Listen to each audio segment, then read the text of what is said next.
No, you're good. Hey, everybody. Welcome back to our continuing coverage of E3 2019. How's everybody doing? Good. Joining me once again, Alise and JT, as we discover Bethesda Land. Woohoo. Bethesda t-shirt. I got my Bethesda t-shirt on, y'all. Fangirl in the house. So I have some very important questions for you guys as we kick this one off. One, are they going to apologize for Fallout 76? Nope. No. You don't think they're... Some of them still think it was a success.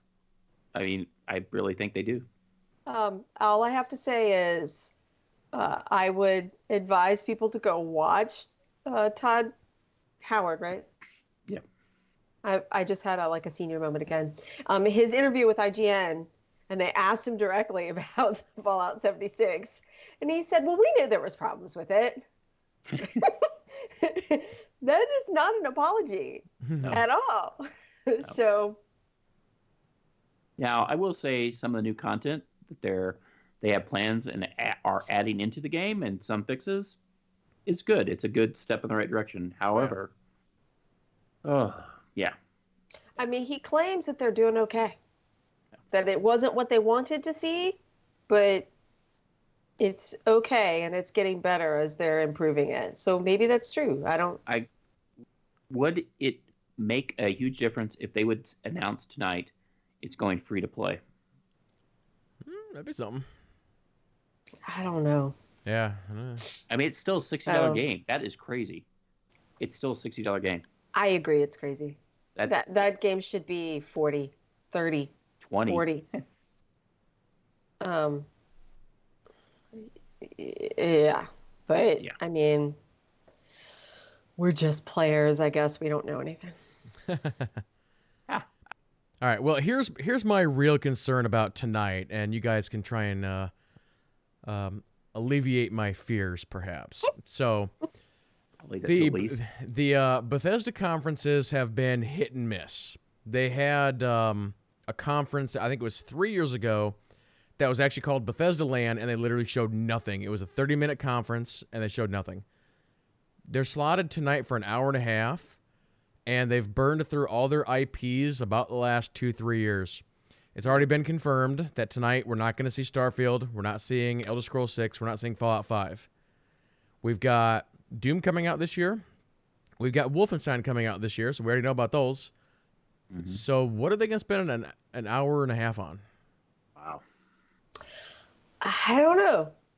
But I feel fairly confident there's going to be a band. There's a band every year. Oh, so there will be a band. Just Dance.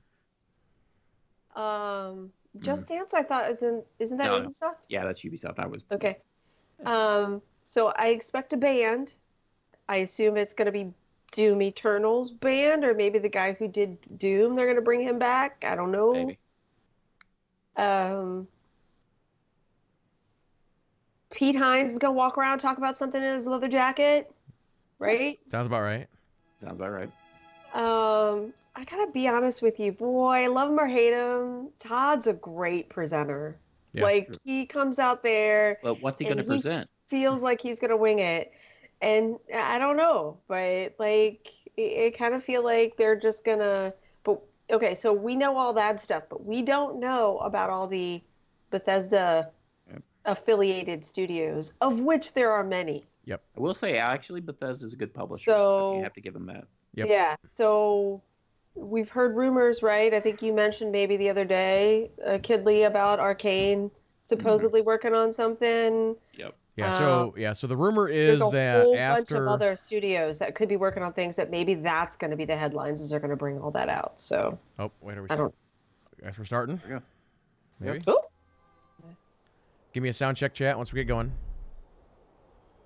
Ooh, I'm going to widescreen this, so let me know if I need to pay attention. Oh, good. You're up there on the corner. Oh, buffering. Is anybody else buffering? No, I'm good. They're not doing anything yet. Yeah, I got. Okay, I'm probably behind you guys, though. That's the only bad 13, thing. 12, 10, 11, 10. That's where my counter is. I just hit 9. 6, 5, 4, 3.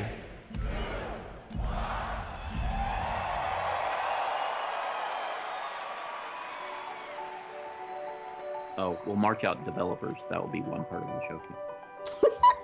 Well, hey, Ubisoft does it every year. I know, right?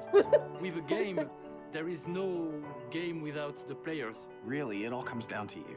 How are we doing, chat? Do I gotta crank it up? Where's it good? Without you, Oh, that's really there is low. no game. It got Sounds quiet all low. of a There's sudden. no one to play it. No one to interact with it. You keep us in check. And we appreciate that.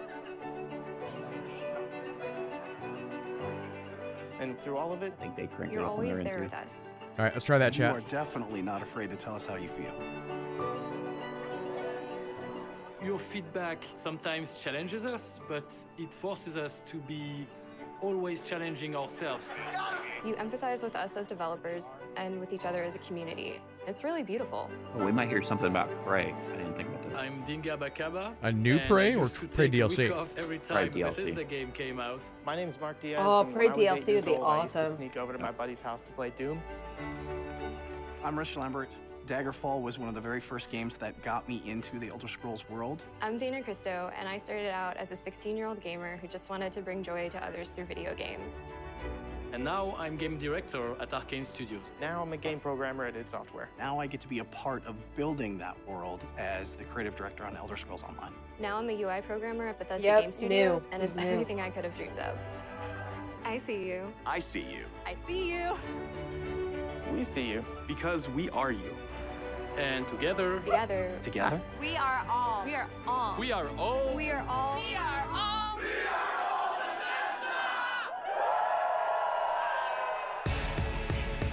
Oh, they'll probably do something with Raid too, I bet you.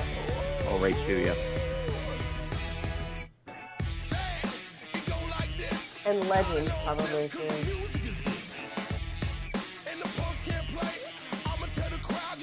Yeah, we wanted a dance montage. I don't know if this is quite what we were we go. thinking. Pretty close. There we go. That's dancing. It was just Fallout music. Oh, look at this Fallout shelter, right? Oh, it tells her I love the art. That was elsewhere, by the way, for Elder Scrolls.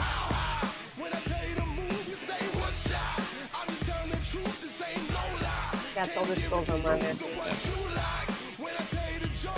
That was 2. And that was.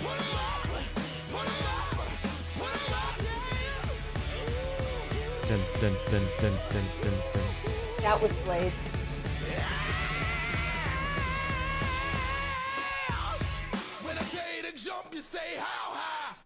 That's Raid. Raid 2, okay. yeah.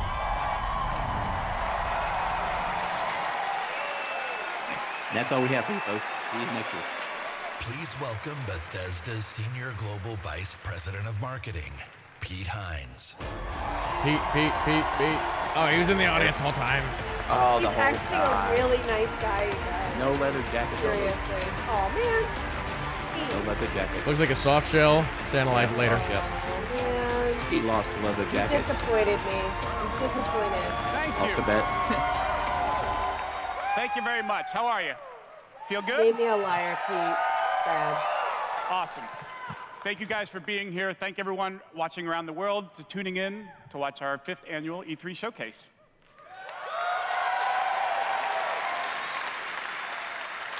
This is a night dedicated to those who love games, who love the incredible entertainment that games provide. This past year, you fought demons on Mars and Nazis in America. You were assassins in the Empire, adventurers in Tamriel, and survivors, a lot of us, and survivors in the Wasteland. And you've embarked on these amazing adventures on PC, console, VR, mobile, or wherever and however you choose to play. Alexa, And that's the key. You take the Alexa, worlds that that's we right. play create Skyrim. and you make them yours. You share your experiences with other players, with friends, and with family. With our games, you've built large global communities that truly matter. This year, we want to give special recognition to the extraordinary Bethesda community. As you saw in our opening video, you mean everything to us. I've almost been at this company for 20 years. And when I first started... That's pretty cool, though.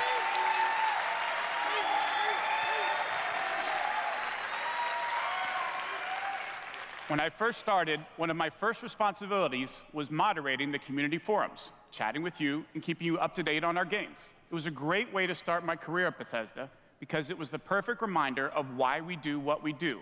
And like so many others at Bethesda, I've spent a lot of time with you at events around the world. I've enjoyed meeting so many of you and getting your thoughts and feedback. So tonight, we'll be taking time throughout the show to hear directly from some of you in the Bethesda community. We are thrilled tonight to show our fans the lineup of great games we've been creating just for you, including the premiere of some exciting new games, and we'll go deep on Doom Eternal. I'm giving you the squinty eyes. Who are you giving the squinty eyes about? Is it about Doom Eternal? No, if you're ready, let's kick it off. And to get an new update games, from but our it's not the friends three at that we one want of to the know most about. celebrated development studios in the world, Bethesda Game Studios. Please welcome studio head and my good friend, Todd Howard. An hour and a half. Wow, they're bringing Todd out early. All right. Wow.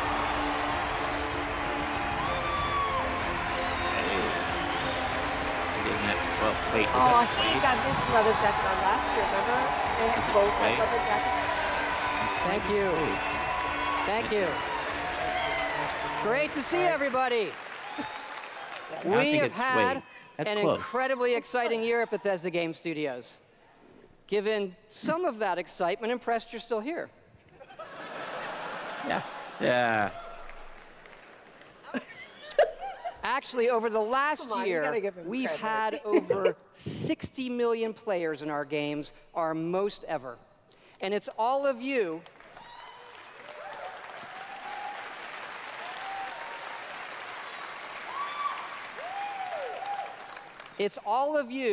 who have made these worlds what they are. Take Fallout 76. You went there. A type of game we'd never done before. Had a lot of difficulties at launch. And we got a lot of well-deserved criticism. You go, Todd. Good job that you But the team kept working on it, and you kept playing it. And through all of that, something amazing has happened. It's thanks to all of you. This game has one of the best online communities we've ever seen. We made a post-apocalyptic survival game where you can do whatever you want, and everybody's nice to each other. They don't go on killing griefing sprees. They leave food and water for the newbies and wave to each other. I don't know about you. This should give us all hope for humanity when the apocalypse does come. Yeah, whatever. To you. Whatever, Todd. Hey, I'll give him credit. And we have a for lot food more water in store the this year for newbies. Fallout 76. But first, our latest game, The Elder Scrolls Blades, is in early access. And thanks to all of you, good job, it became JT. our second straight #1 mobile game after Fallout Shelter. Absolutely incredible.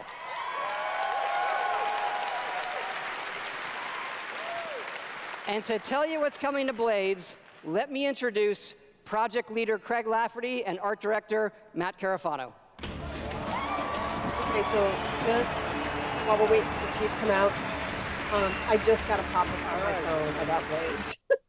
Oh, yeah? Thanks, My Todd. place It's just, great like, to be here said, at "Did E3. you remember to And thanks collect again to your all of you thing for making this week?" Blades #1.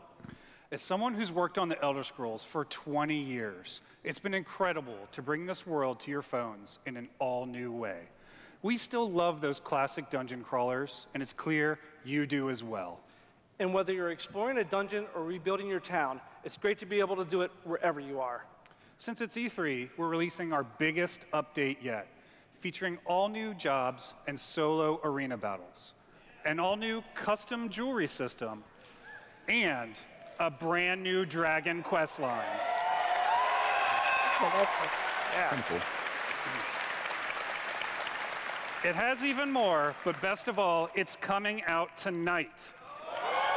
They always do that. That's the first release today game. Download free tonight and give it a try. And we're also hard at work on our arena mode for this fall that'll feature PvP, your own guilds, and visiting your friends' towns. But most exciting this year, we're also bringing Blades to an all-new platform, Switchblades. Oh. Switchblades. Nice. Definitely look a lot better on that bigger screen. It'd probably be easier to play. Sometimes it's a little wonky on a phone. Oh, touch controls. Or movement controls. Oh, no, that's like awesome, actually. Very cool.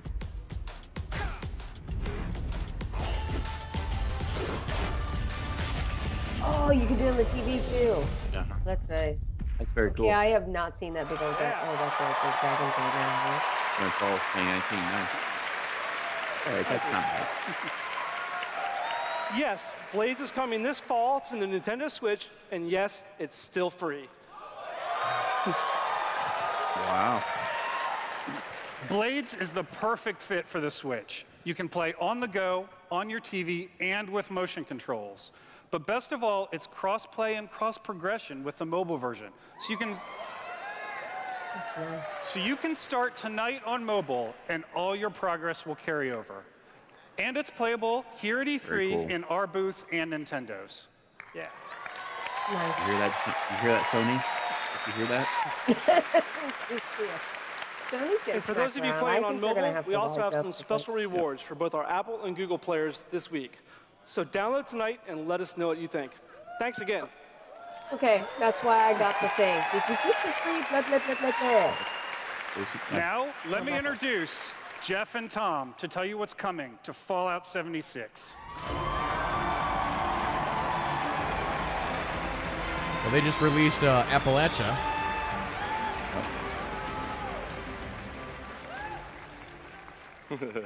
Hi, I'm project leader Jeff Gardner. And I'm co-studio director Tom Mustaine. On behalf of everyone at Bethesda Game Studios, we want to thank the millions of you who have played with us, stuck with us, and helped shape the world of Fallout 76. Absolutely. It's incredible what the game has become. You've told us how much you've loved this year's updates so far, from camp building, legendary weapons, player vending, and of course, the dreaded sheep squatch. We've also been working on our biggest update yet. It's called Wastelanders. And it will fundamentally change the game. Okay. It's been some time since Vault 76 opened its door. And we all discovered that Appalachia isn't quite what it used to be. We encountered a lot of things. Overcame a lot of things. I don't think any of us expected for people to actually come back. Are you from the Okay, are they actually having people paying for gold in that game? Really?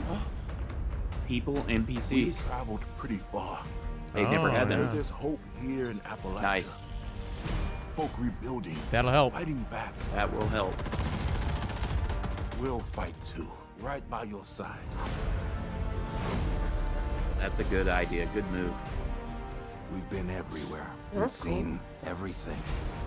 And the one thing we've learned is this. You gotta claim the wasteland before it claims you. The question is, are you with us? Okay, that was gross. With them. Human NPCs, new Inquest, choice and consequences. Nice. That's the last one. So they're going to give you like new weapons and gear. That's nice. Good job. Coming in the fall. Coming in the fall. Nice.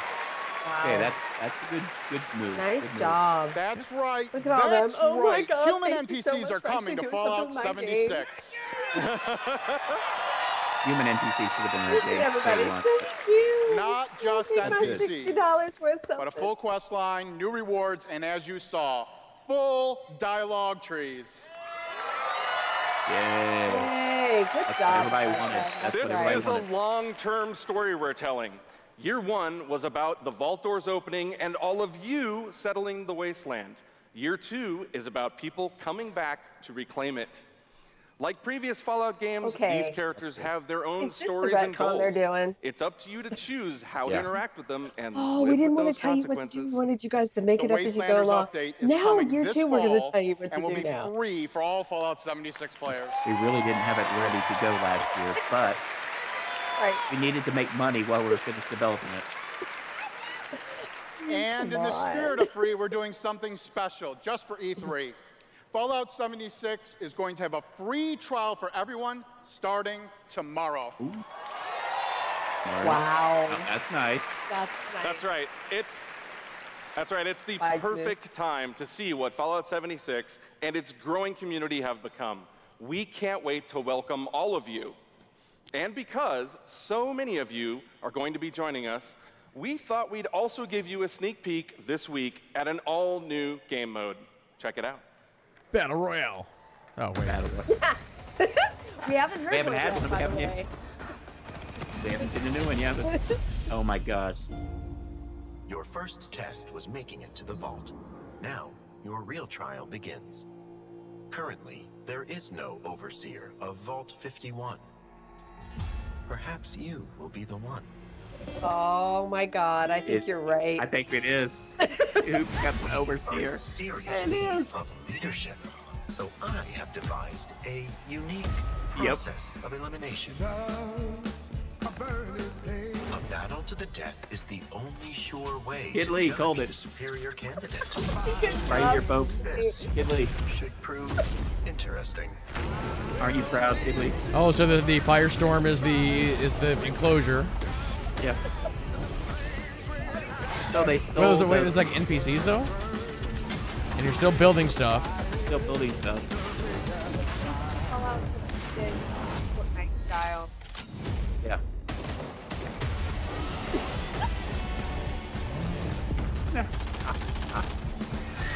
Well.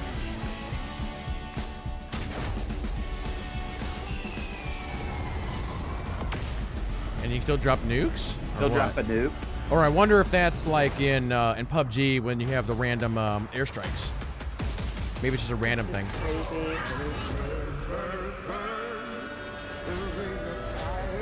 Oh.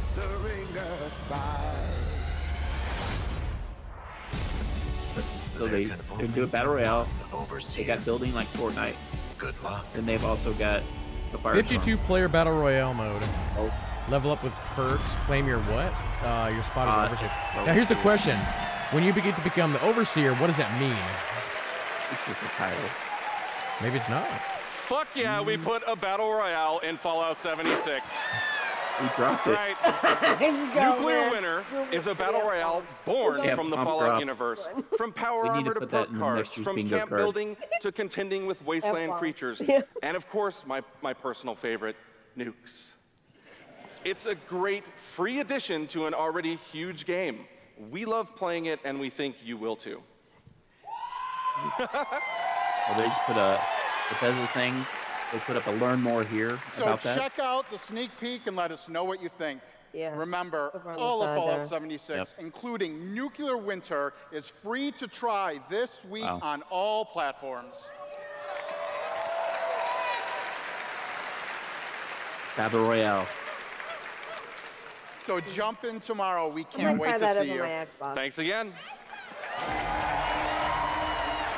Although, if ever like all the PvPers are doing the battle royale, then all the Remember, PvEers can go about their everything we've business in talked the rest about of the world, that's right? coming this year is free. We get to represent hundreds of passionate developers across 4 studio locations in North America working on multiple projects. Yes, we're still hard at work on our next-gen RPGs, Starfield, and of course, Elder Scrolls 6. Okay, they were mentioned. He We lied already. know how precious these game worlds are to all of you, and they are to us. We know the time you spend in them is important. Keep telling us what you love, what you'd like to see us do better. Thank you again, everybody, for your support, but really, even more so, I want to thank everybody for believing in us. Thank you.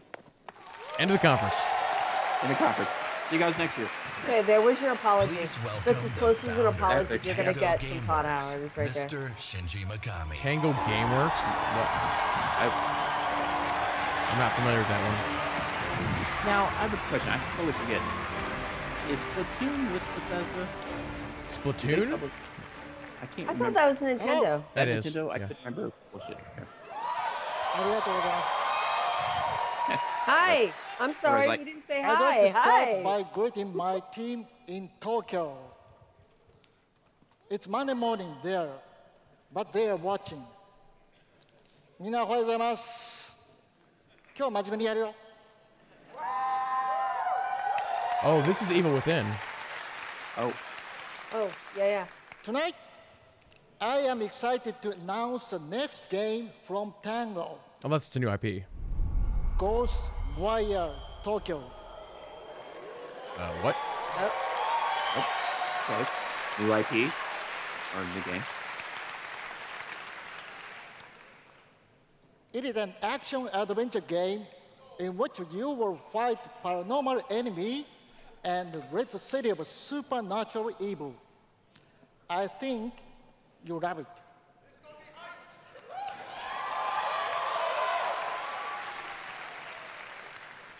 To tell you more about Ghostwire Tokyo, So yeah, this studio's only made 2 games. here is Evil Within, creative Evil Within 2. director at Tango, Yeah, Ikumi but both of those were supposed to Nakamura. have been good. I didn't play them, but...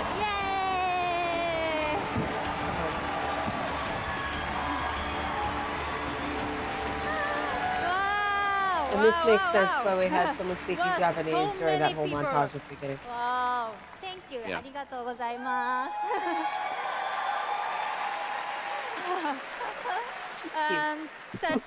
Such a big stage makes me nervous. I'll do my best to speak in English. God, how about a translate, Todd? We are making a new Yes. kind of action-adventure game. It's spooky. But not the survival spooky. horror game that we are known for. People are vanishing in Tokyo. You must find out why. You will encounter conspiracies and the occult. You have to explore the world, face challenges to uncover the truth and save humanity. In the game, you will meet spirits, some dangerous, some peaceful, I'm gonna do that from now and on. survivors that each have their stories. You will need to ask yourself, it is normal or paranormal? Those are cool I glasses. ask myself this question every time I go to the office. If this is a game based on Constantine Just and kidding. Keanu shows up Just again, kidding, I'm gonna. just kidding. Yeah. We are very Keanu excited. Reeves. Yeah, but that would be Take a awesome. look. Constantine with us. We had more Keanu Reeves. Need a Bill and Ted game though first. She's cute. She needs to do more. They need to bring her out here more often. Jesse with the hashtag more Kiana. I see you, Jesse. That's right. Jeff and I are of the same mind. Can't have too much Keanu Reeves. Can I tell you there's not enough games set in Tokyo? I agree. The city itself is cool. Like, Eventually, we're going there with Assassin's Creed. I can't wait, but they need to get there soon. Games, I love Tokyo. Oh, this is a Marvel game that got dusted. Yeah. Snap. Hey, Snap. yeah, where's the purple dude? Thanos.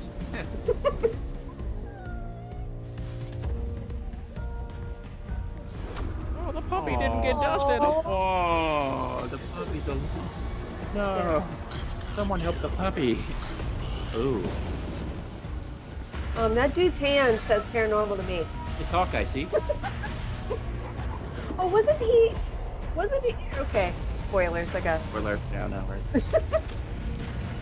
Wasn't that in Tokyo? That one scene? Yeah. Tokyo? Yeah. Yep. That would be pretty wild. Tie-in. But this is creepy. It almost looks like Hero in some of that. And Japan knows how to do creepy. They do. Oh, that was.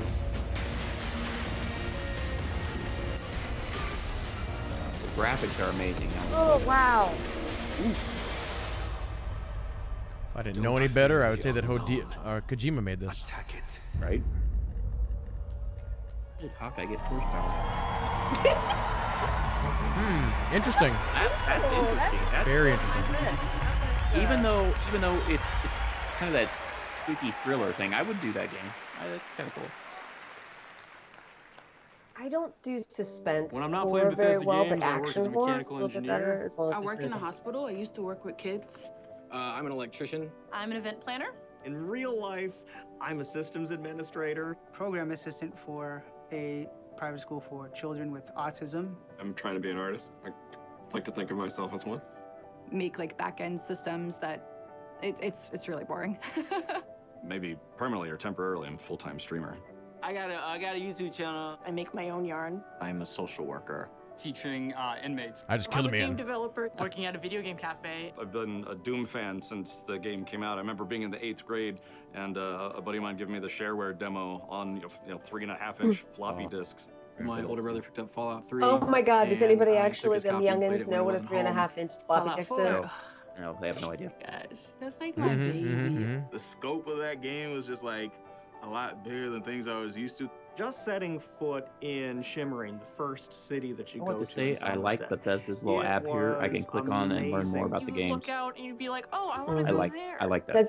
Does it open up in a big screen or a little screen? It goes into a new window or new browser any window. direction that you want to go. The exploration and helpful, the weirdness and the alienness of it. I played Oblivion. I'm I full tell you, it screen, probably saved my life. It was one of my first experiences with a fantasy world that was that immersive. Love the dragons. Scatter the dragons. You take down a dragon, you can definitely take down any illness. Don't ever stop adding dragons to your game. Add dragons to Fallout. Add dragons to Rage. Add dragons to everything. Mecha dragons. More dragons. That guy should be a game developer. Right there. He can. All right, ESO people, here you go. Add Go off the shirt, Elise. Hold it off again.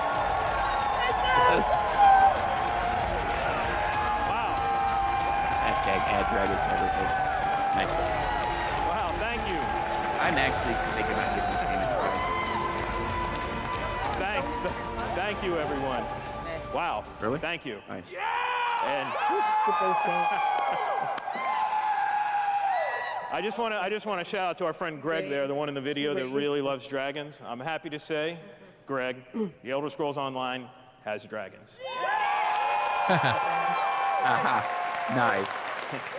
Right now, in fact, players are deep into the season of the dragon, our year-long story about greed, revenge, cat people, and of course, dragons.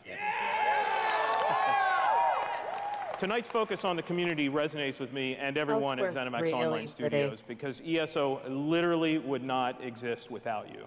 Watching you play the game, streaming, telling stories, hearing your feedback, we understand that you are the most important part of the world of Tamriel. Thank you. Thank you for making ESO the extraordinary adventure it is today. The past year has been a huge success for ESO. More Game of the Year awards, millions more players have joined. So many, in fact, that we recently added more server capacity just to support all the new players in Tamriel. 13.5 million. ESO just keeps getting bigger and better. Just a few days ago, we launched The Elder Scrolls Online Elsewhere. The latest chapter in the game where you're able to visit for the first time the homeland of the Khajiit, as well as control the dead as the new Necromancer class. And if you haven't played it yet, Elsewhere is the perfect starting point for new players. I'm not sure I'd agree with that. When we announced Season of the Dragon, we kicked it off by showing you a video about how dragons were unleashed on Elsewhere. And we ended with a cliffhanger. Now, I'm really excited to show you what happens next. Uh-oh. Check out the world premiere. It was a Blur cinematic. Oh boy, looks like they're doing it. Here we go. They are doing it.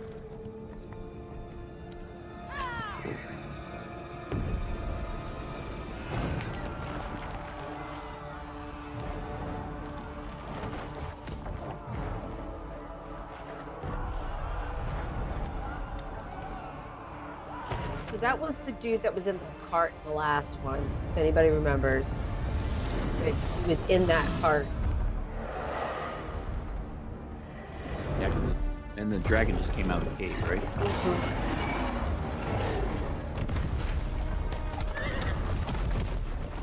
And that guy, that's the Imperial guy, is voiced by Alfred Molina. Okay.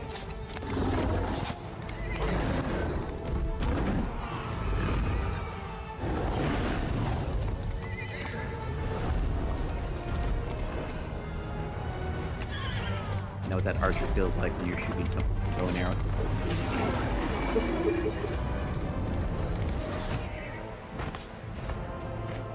Rip horse. Oh no,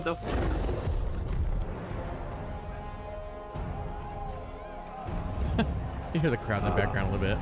Who the heck is this dude? The Ninja necromancer.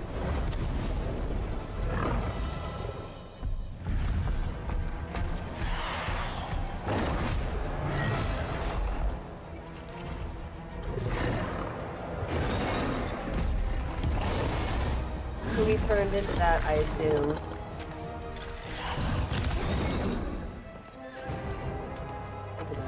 Oh yeah, no, he did.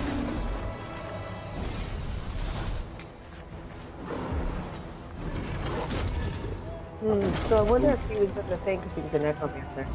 Yeah, probably. You actually get in trouble if you cast necromancer abilities to your guards.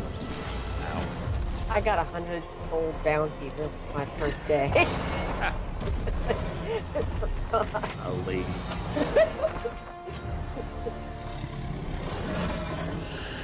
Oh. It's a bad idea, kitty. Then the bard shows up and saves everyone. Dragon representing the board.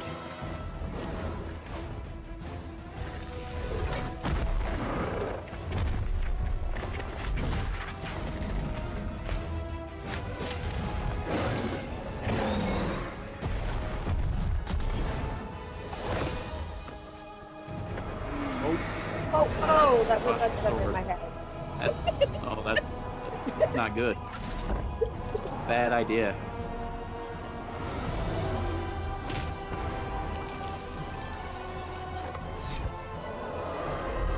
Oh, now you lost your dagger.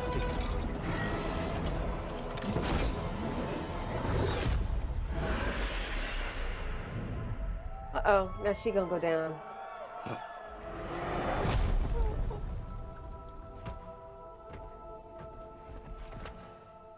Oh no.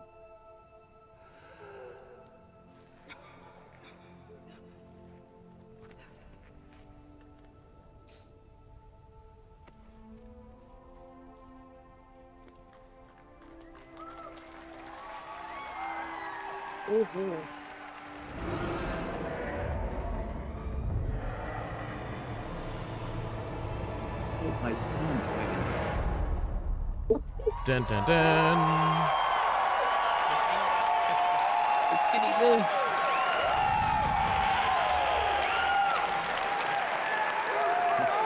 That's right, another cliffhanger. You may have recognized the return of Sai Sahan, the legendary Redguard Swordmaster. He's the legendary Redguard Swordmaster you met as part of the original 5 companions. He's back as the leader of the Dragon Guard. That's who I thought that was, but I didn't want to say it in case I was wrong. A group of dragon hunting warriors you've seen in other Elder Scrolls games. He'll be featured in our 4th quarter story DLC named Dragonhold, which will complete the season of the Dragon. Now, I'm just telling y'all. We've got a lot more to share about the return of Sai and the Dragon Guard, which will unveil at QuakeCon later this summer. Before then, keep an eye out for a dungeon DLC adventure called Scalebreaker, which you'll see in August.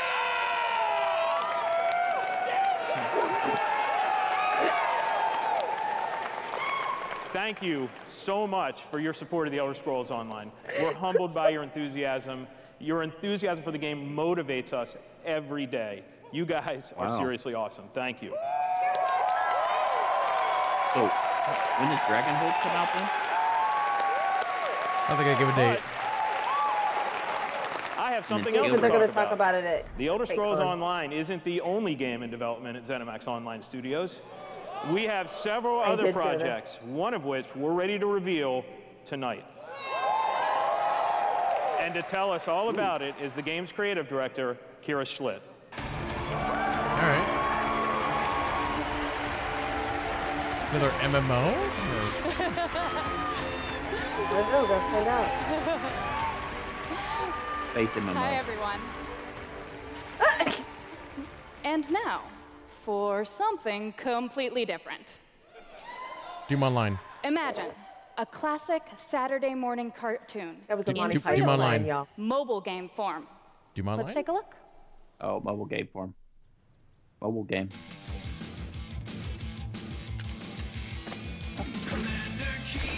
Not Doom. Okay, this totally looks like a Cartoon Network show.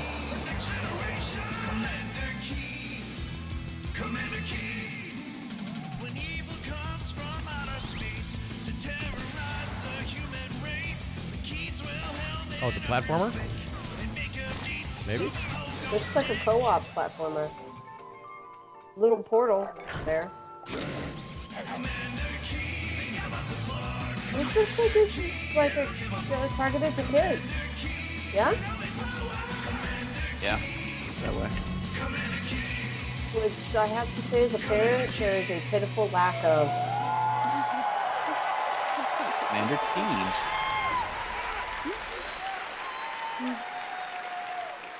So, there's a new branch on Commander Keen's family tree, and they're heading to iOS and Android.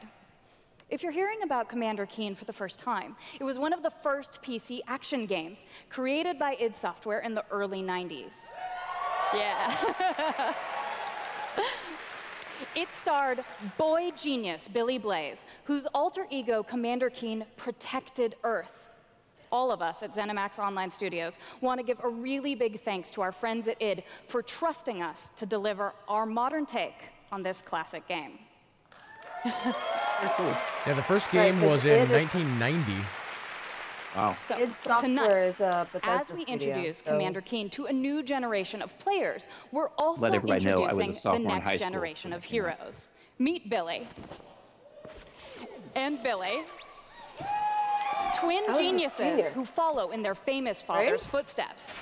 The new 1990? commanders are, of course, Yeah. funny I and graduated in 91. powerful, but the What'd you game say, is also Maggie? full of enemies, 92. allies, and some really bad guys. I was the The junior. twins build wacky gadgets from household items to save the Earth from certain alien destruction. Drag and drop gadgets to summon allies, attack enemies, That's saying and it's just reminds me move of Dick through Doug the in environment. reverse. Choose from a caboodle of contraptions to conquer challenges. And try saying that 5 times fast.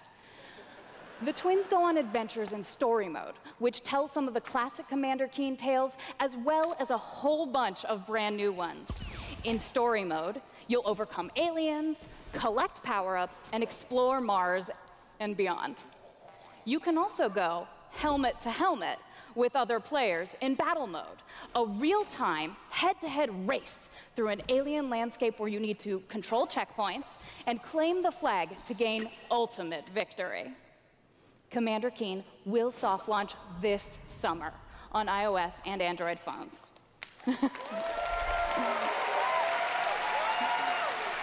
Soft font. So, Is that the new term please for go early visit access? gokeen.com to pre-register to receive unique in-game Yeah, rewards new and terms. hot Commander Yep. Keen That launch needs to be- updates. that need to be on our bingo We card. really And a can't soft wait launch. to kick some Soft launch. asteroid with you all. Thanks. She got so nervous at the end.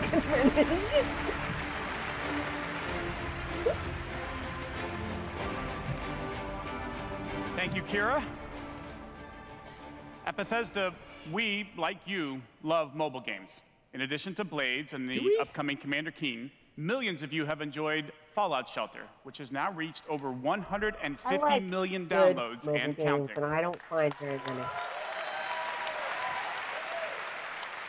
That aren't For turn-based fans of combat, collectible too. card games, Hate we brought that. the Elder Scrolls Legends to mobile so you could experience the Elder Scrolls in a new way. This year, the Legends community has continued to Actually grow heard that's thanks to good, a lot of but I haven't upgrades, new played it. features, and Haven't played new it either. content. It's a great experience for a night of gaming or a quick match over a cup of coffee. That's his baby, by the way. Legends. That is when I was at the fan appreciation day when I got this T-shirt. That's where he spent all of his time with the Legends. And I think he does like a stream or something with it.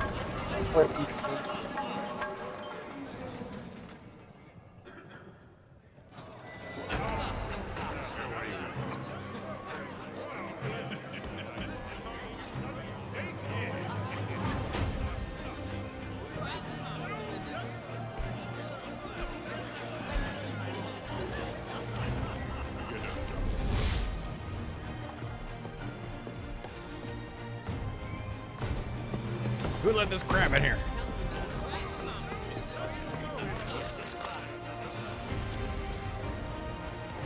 Blood crabs.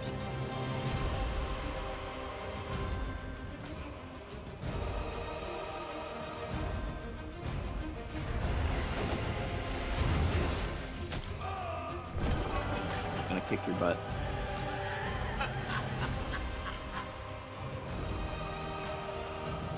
Make your play.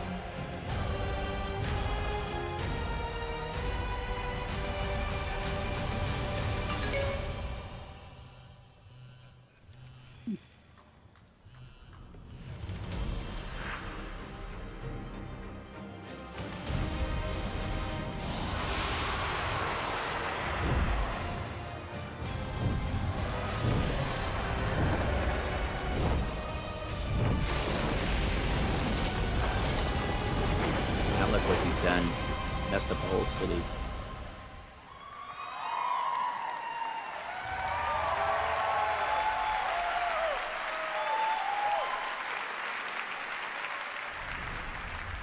See? Dragons. If you enjoy other card games but are looking for something that provides a little deeper challenge, you can download Legends for free on the App Store and begin playing tonight. Legends' next expansion, Moons of Elsewhere, will be available on June 27th for PC, Mac, mobile, and tablet. You can head over to Bethesda.net to get a glimpse at the new cards and content, or play it this week in our booth. I'll see you there, clapping.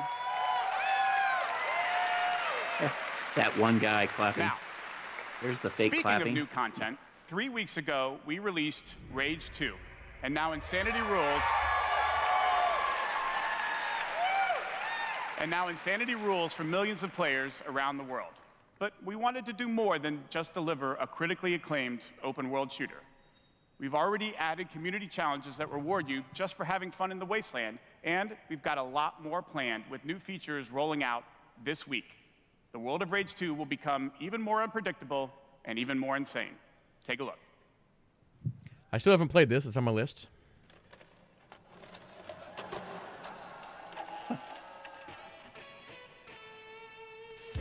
At least you're muted. Man, you guys missed all of my chit chat. Yeah. I thought you were being... I said I was laughing because one of those like reviews they were putting up there said FPS porn on it. I don't know if anybody else caught that, but and I also said it's on my list too. I think that we have it already. Okay, chat. Name that 90s TV show.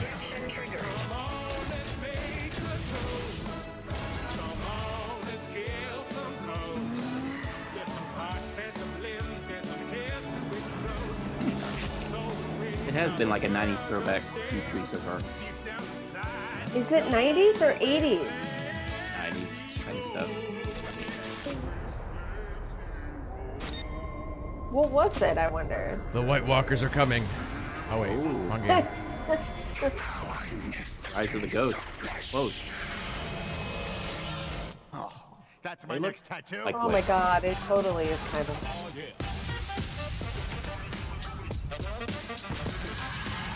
Eeny, meeny, miny, mech. Ratty mech. That's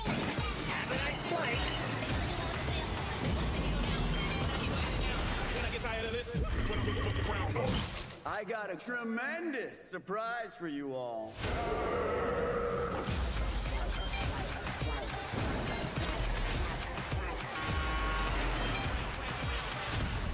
So is this a paid DLC is the question?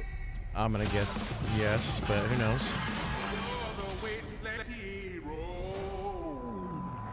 Insanity rules.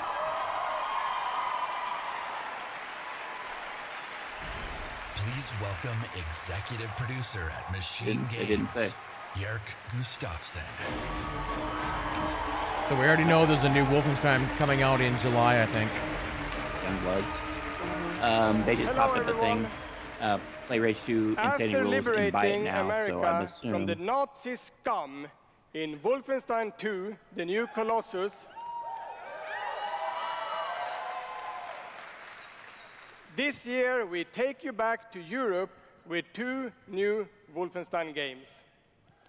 2? First, we are bringing Nazi killing into virtual reality with mobile.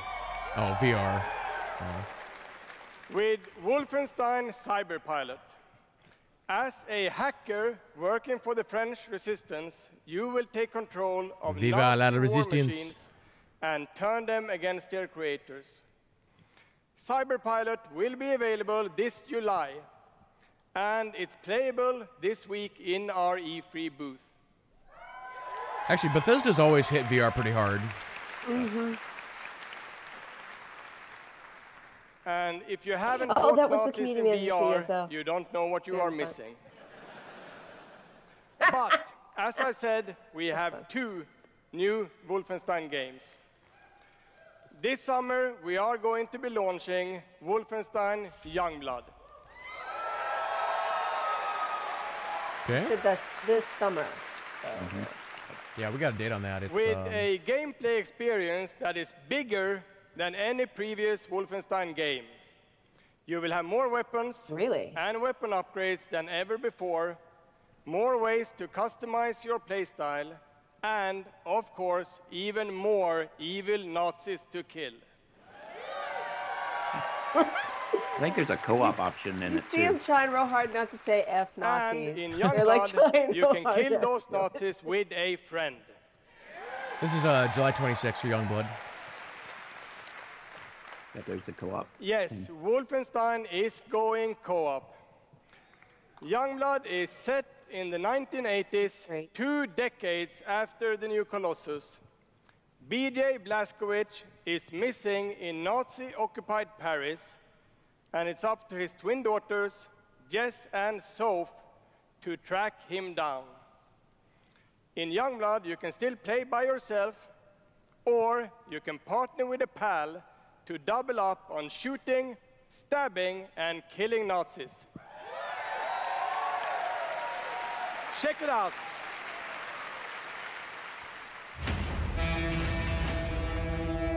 Paris, Nazi country.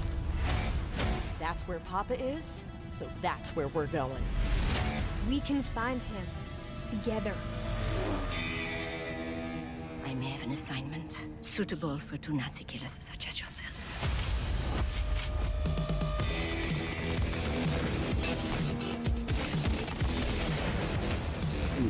This actually looks really fun. I have not played any of the current Wolfenstein games. Yeah, I've old school Wolfenstein is what. It's like another series that's been on my list and haven't had time. Stewardesses.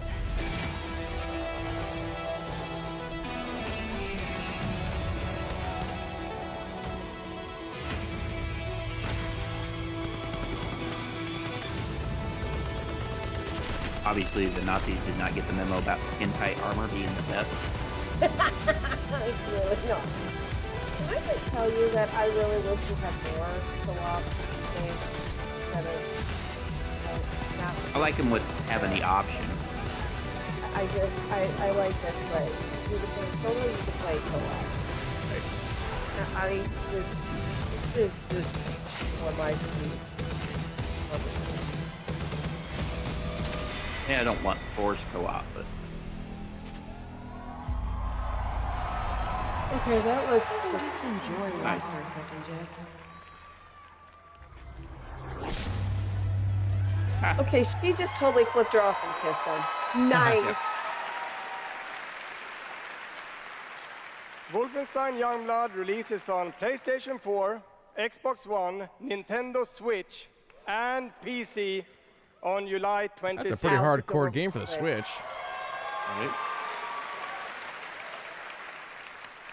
And if you can't wait, stop by our E3 booth to play this week. Thank you. Really good. It's really well. So. And now, I'd like to welcome to the stage my dear friends from Arcane Lyon, who worked with us on these two Wolfenstein games, Dinga and Sebastian.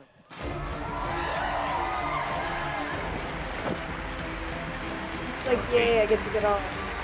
With the Arcane Studios. Yep. All right, let's see if we got something for us. We love you too.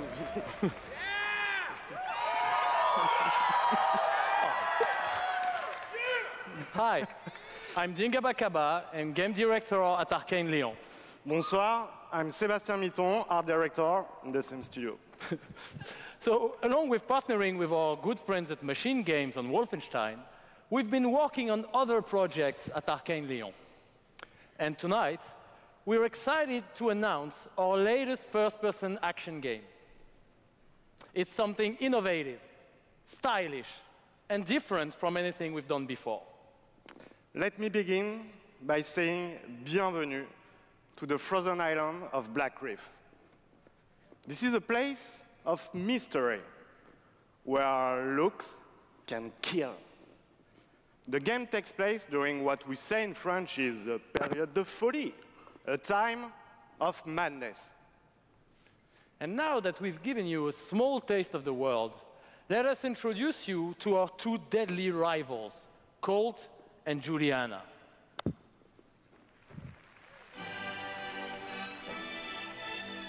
All right. Okay. That was what we just saw there is a very different art style from what Arcane has been doing here of late. Oh, wow, but then it goes into... This place isn't a paradise. Okay, that was... Now it's not.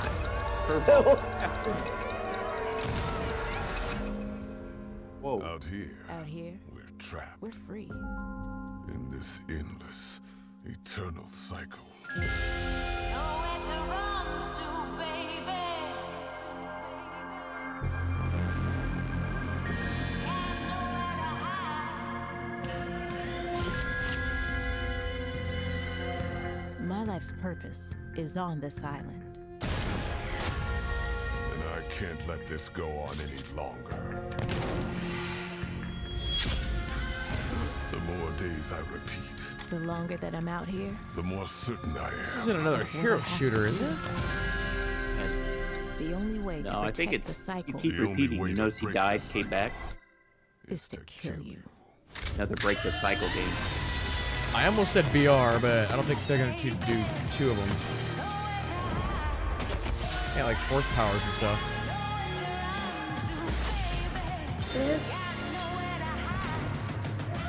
Yeah, you keep repeating things. This feels more like, what's that one,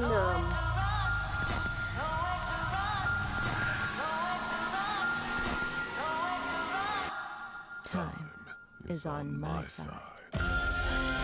Yeah, it's like one of those, it's like a time control. Death Loop? Yeah. Death Loop. It's like a time control Dishonored. thing where you gotta like... So the only way you gotta beat the other person. Yeah. Interesting. Wait, there's having movies. The Will Smith movie has got a Death Loop kind of thing where they fighting each other. So combines this a is the second mind-bending game. story with meticulously designed levels, and of course, Arcane signature gameplay that lets you approach every situation any way you like. Because in the endless clash between these two extraordinary assassins, how you play is up to you. Plus, I think Oh, it's wow. really fucking cool. Okay, there's F-bomb number 2. Number 2. Excuse my French. They had like 10 by this maybe, point last year. maybe you should have said that in French, actually. Maybe not. But it's also pretty fucking true. Yeah, because we will take you on a trip unlike any other, and we really hope that you enjoy the ride. Merci beaucoup. Thank you very much. I hope. All right. I hope the gameplay is like. Sounds like it's a single-player game, It's but a yeah, wonderful way to Yeah. get away from all the pressures in life. I think the sense of community has really helped me as a person because I'm typically very isolated. It's definitely very confidence building. It's brought me out of my shell and stopped being an introvert. I could like be a hero and do all these things. You find really creative, really fun, really talented people. Meet people who are in my group that I've only known as a character. Next year, probably made more friends online than I have in real life. The games that you bring out just helps people, honestly. My parents were refugees from the Vietnam War, which is why I'm also Jason Schreier from Kodaku just said that he's very much on board with that game. Games just kind of put me out of the worry and the stress. I was in a dark place. I just like them taking some for a while, chances. and I told myself I wasn't going to be there anymore. Good. And Try so some now different the only stuff. dark places that I'm allowed to go are in dungeons and ESO. Just being someone who is LGBT, it's nice to be able to sit down and play these games and feel accepted for who I am. It's really nice to see that their storyline has some sort of emotional effect on me as a player. And I just really admire the creativity that goes into the process of making these big worlds with these amazing stories. So like Ghostwire and Deathloop both taking So chances. I'm just gonna point out that guy had that green bracelet. They did those Building interviews these at the fantastic fan worlds appreciation and telling these stories gathering comes from a That's what passion you to really deliver did the with that very band. best experiences for our players. Hi, I'm James Altman, Director of Publishing at Bethesda.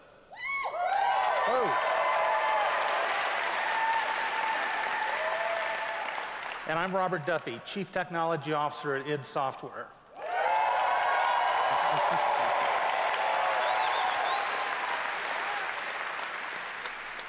Tonight we have some exciting new technology to show you that can dramatically improve gaming for millions.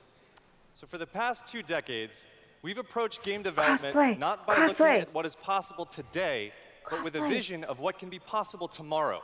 They just need And a new at Bethesda, engine. We're proud of Yeah. our legacy of innovation, where again and again we've changed the industry. We were the first to use physics-based engines for sports games. We were groundbreakers with go anywhere, do anything, open world RPGs. How many We people are the realize inventors Bethesda of the was originally first-person a shooter, sports which maker? is now like, the world's most popular yeah. form of gaming. I We bet are not very many. pioneers in downloadable content and the first to bring mods to consoles. And actually, since we first brought mods to consoles in 2016, there have been 1 billion mod downloads for Fallout and Skyrim.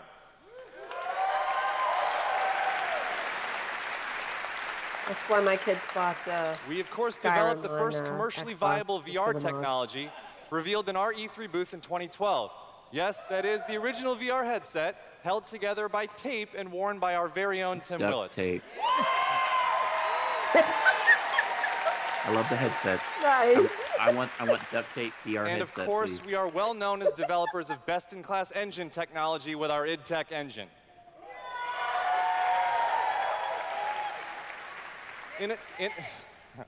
Innovation and creativity is in our DNA, and all of these advances were done with one goal in mind: to improve player experiences.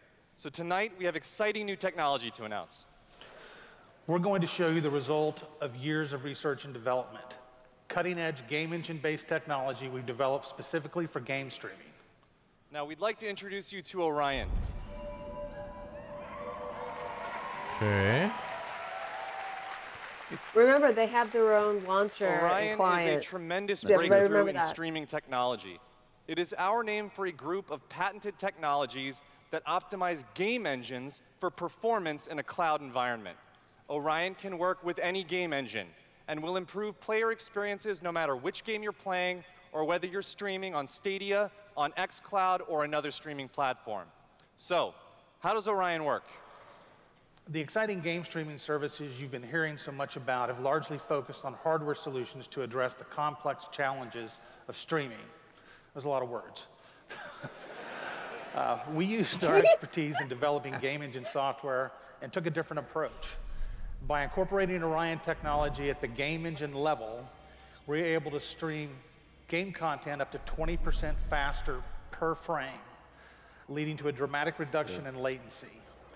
In addition, an Orion-enabled game can stream with up to 40% lower bandwidth. And happily, for game developers, Orion technology is easy to integrate with your game build with our SDK. what does that mean for you? It means that streaming games will be faster and better with Orion. And Orion substantially reduces the cost of streaming for players and for publishers. So it won't matter if your friends and family are sucking up all the bandwidth, or if you live far away from a data center. With Orion, you'll still be able to stream your game at max settings. If this is true, this should be amazing for people who live out the country. Yeah.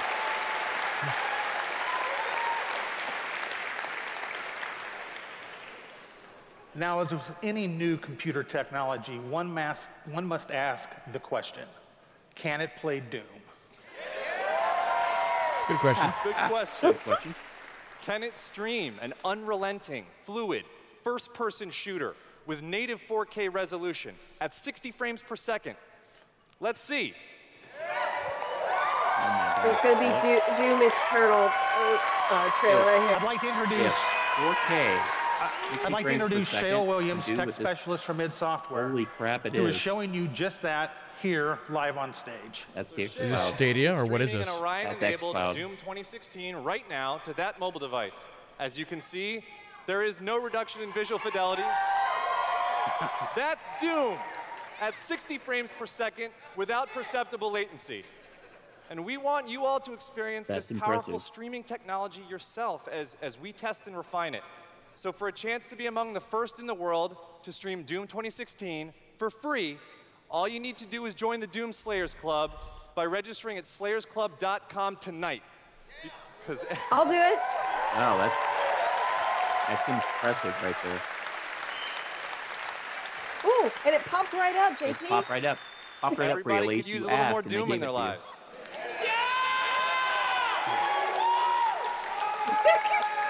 That guy. And we'll see you in hell. Dude, he's way off the song. All right. He loves him some Bethesda. Oh, here it is. Time to watch some Doom Guy. Oh boy. Let's see a little scope this person. Wow, that's nice. What you interfere with now is bigger than you can imagine. If you continue, you will bring down the heavens' wrath. It is written. It is their time to give penance. You are but one man.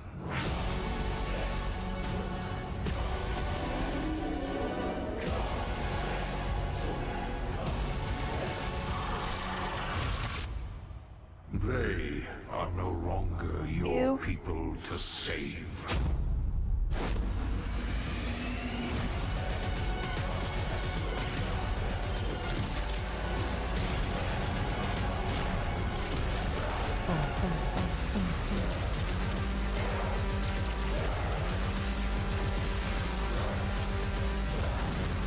Some of these weapons just bring back memories.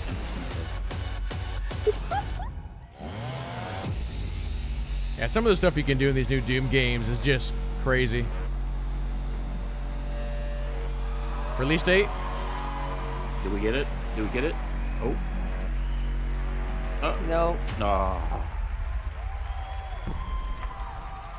People want to dog on Microsoft show, but they gave you release dates. Just saying.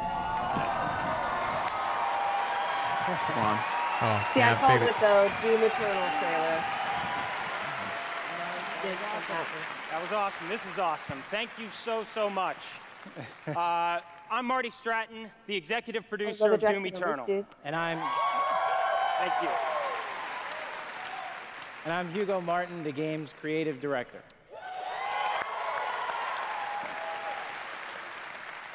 As you just saw, we got another half an hour. We're not just building a world for Doom, it's an entire universe. Earth is on the brink of annihilation. It's being consumed by demons, and your crusade to save it will take you across dimensions, to locations never seen before in Doom, from heaven and hell to the Sentinel homeworld and beyond. Yeah.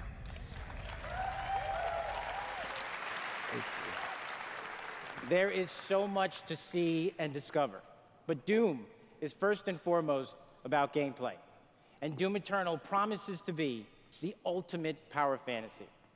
The fun comes from mastering the experience because you are the Doom Slayer, the strongest, fastest demon killer in existence, and nothing can stand in your way. Absolutely.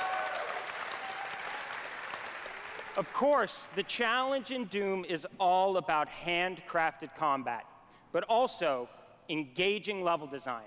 And in Doom Eternal, the game always has something that's new to throw at you, even deep into the campaign. Let's take a look.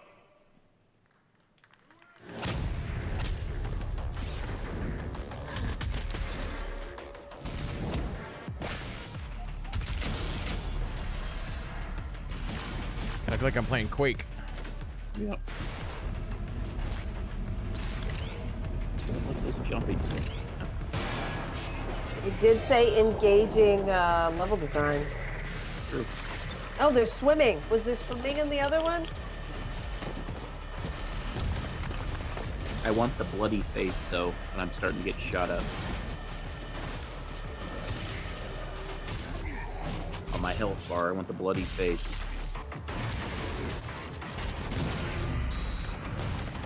People are watching me cringe over and over again, and they think.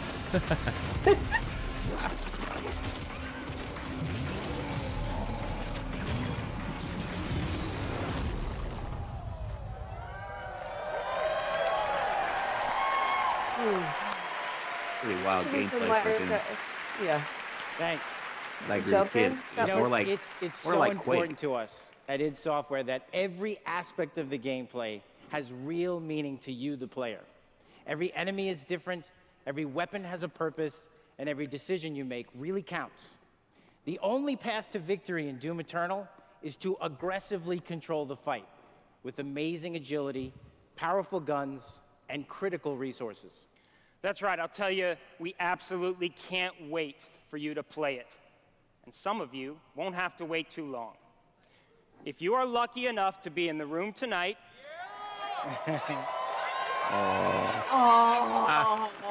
you'll have a chance to play it Steve is there. immediately following the show. He is. Yeah. Wow. Oh, remember I said that earlier. Yep. And for those not here, but at E3 this week, we'll have Doom Eternal playable in the Bethesda booth all week. Yeah. Well, that is But what enough we talk. did.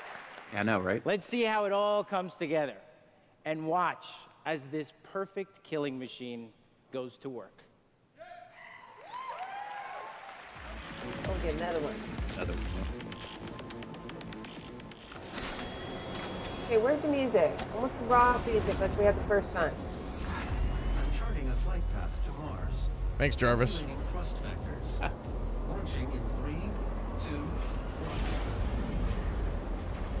Approaching planetary entry phase. Anybody else get a Space Mountain feel? Just me? Space Mountain? Never been Don't think there. it's- What? Oh man, you gotta go. We wrecked, Jarvis. We wrecked. In some snot.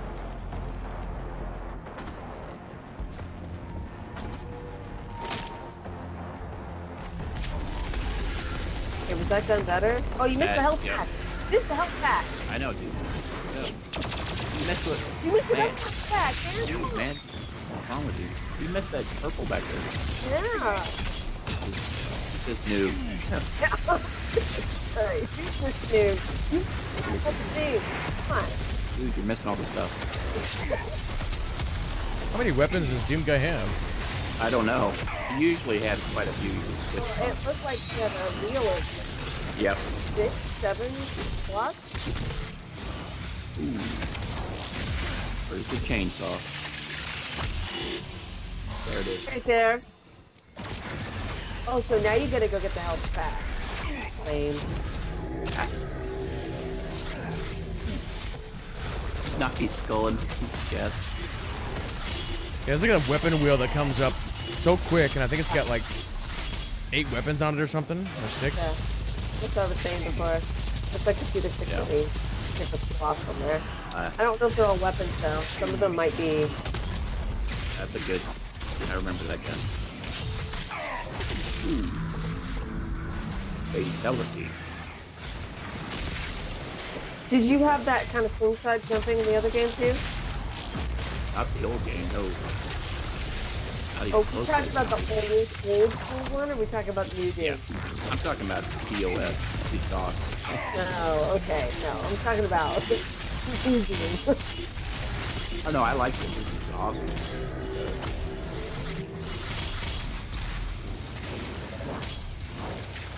The only thing I remember in the old Doom is just the corridors.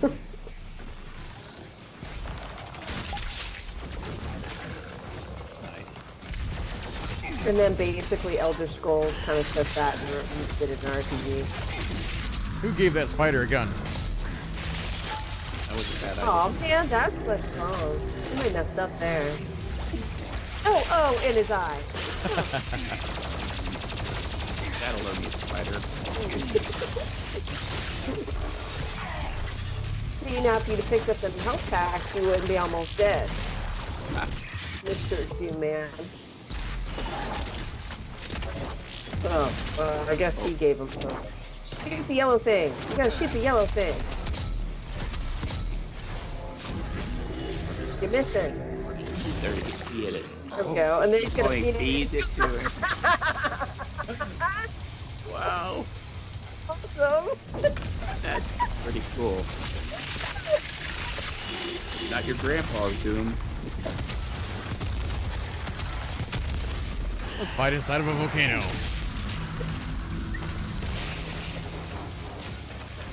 I like that chain that pulls you to him and then you shoot the shotgun. That's awesome.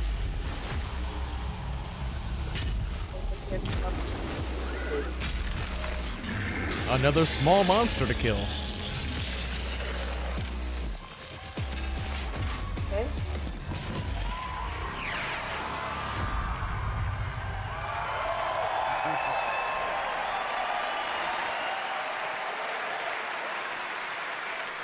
I think we still get a release date. They're not done yet. Thanks. All right. That was classic. Yeah, that was awesome. Yeah. Bethesda's audience. We're so excited because the gameplay that you just saw is just a piece of what you're going to play this week at E3. Yeah. But I bet a lot of you are wondering, when do we get to play Doom Eternal? It's got to be this year. There it is. Well, you don't have to wait too much Release longer. date. Not quite tomorrow. But Doom Eternal will release on November 22nd. Wow. Another one in November. So that is going to be We're very a few excited days about that, and before we've got Fallen Order. something Or sorry, really after special Fallen for Order. Doom fans. Yeah. An Fallen Order's the amazing 15th. collector's edition. Sorry. We're really proud of. Yeah. Yeah. Oh. That's an That actual helmet. Yeah, you could wear that thing. Wow. Oh, look at the guy. This guy's already got it. Is that That's Todd? right. Already a badass. He's already got one on. All right, well, we've got one more thing we know that you've been waiting to hear about. Our totally new Doom multiplayer experience. We call it Battle Mode. We've been developing this in-house at id, and it's unlike anything you've played before. Yeah, we've been so pumped at id to share this with you. This is pure Doom, but with your friends, where 2 player-controlled demons take on 1 fully loaded Slayer in a fight to the death. This is a first-person fighter, where it's demon strategy versus Slayer skill. You know, we can't wait, because we know you'll love the different play styles of the various demons, because each has unique movement, attacks, and abilities. They can even spawn AI demons to control the battlefield and help you take down the Slayer. That's been done before. Strategic, competitive, and it's a ton of fun. And we can't wait to share more details with you this year at QuakeCon. That's right, a lot more to share at QuakeCon. But before we go, we do want to take a first look at Doom Eternal's new multiplayer. On behalf of our amazing team at id in Dallas and Frankfurt, Germany, we want to thank you all so much for your support. Thanks, everyone. Thank you. There's a... Go ahead. No, go ahead. Oh. I was going to say, there's a term for that type of gameplay, but I forget what it's called. You got one person is the person you're all going against. 1v4, right? So here's 1v2. Wasn't there something on like a Prey game or something like that? Not Prey, but I can't remember. Like Predator or something. Slayer health critical. Slayer killed. Round 2.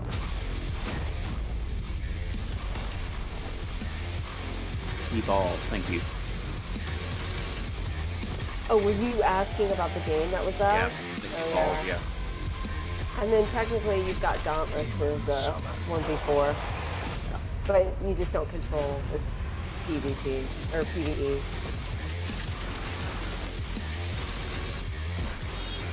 Final round. Fight. Shadow Realm's supposed to be 1v4 too, right? But I don't remember whether or not it was somebody going to control the one. Yeah, that game got canceled. Correct. But yeah. It was player control versus other players. It's pretty good. They did give us almost 20 minutes of Doom. Another round of applause, please, for Marty Hugo and all of our presenters tonight. Overwatch has a seasonal thing where it's a Yeti Hunter or something where it's And for everyone at our studios around the globe that have worked so hard on the great games you've seen tonight, we say thank you. 2019 marks 25 years of Doom. So to celebrate, we will be going all out with Doom at QuakeCon this summer. We're adding a whole host of panels and activities. They should just call it BethesdaCon. Which we call DoomCon. Yeah, I don't really know why they call it QuakeCon. Yeah, see what we did there? We took out the Quake and put Doom. We hope you can come hang out with us in Dallas at our inaugural event in London. If you can't, please tune in online. Until then, go to Bethesda.net for more info on all the games you saw tonight. If you're here at E3 this week, we'll have hands-on with many of our games, so be sure to stop by our booth. In the meantime, thanks for playing, thanks for watching, and thanks to all of you for being part of the Bethesda community. Have a great night. That was only an hour and a half. That was it.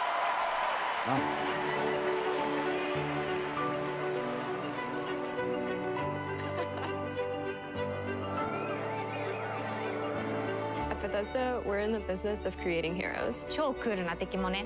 But the true hero is you. It's like we hand you this malleable clay and you do these extraordinary things that we never could have imagined. We get to build these worlds and these communities, and you all come in and you play, and you bring these worlds that we create to life. You help us build richer worlds. みんなのおかげで助かってます。You add meaning to everything we do. We are glad you're here. We're so glad you're here. To the heroes. ヒーローたちに乾杯。To the heroes. À la vôtre. Shit, I don't have a drink. To you.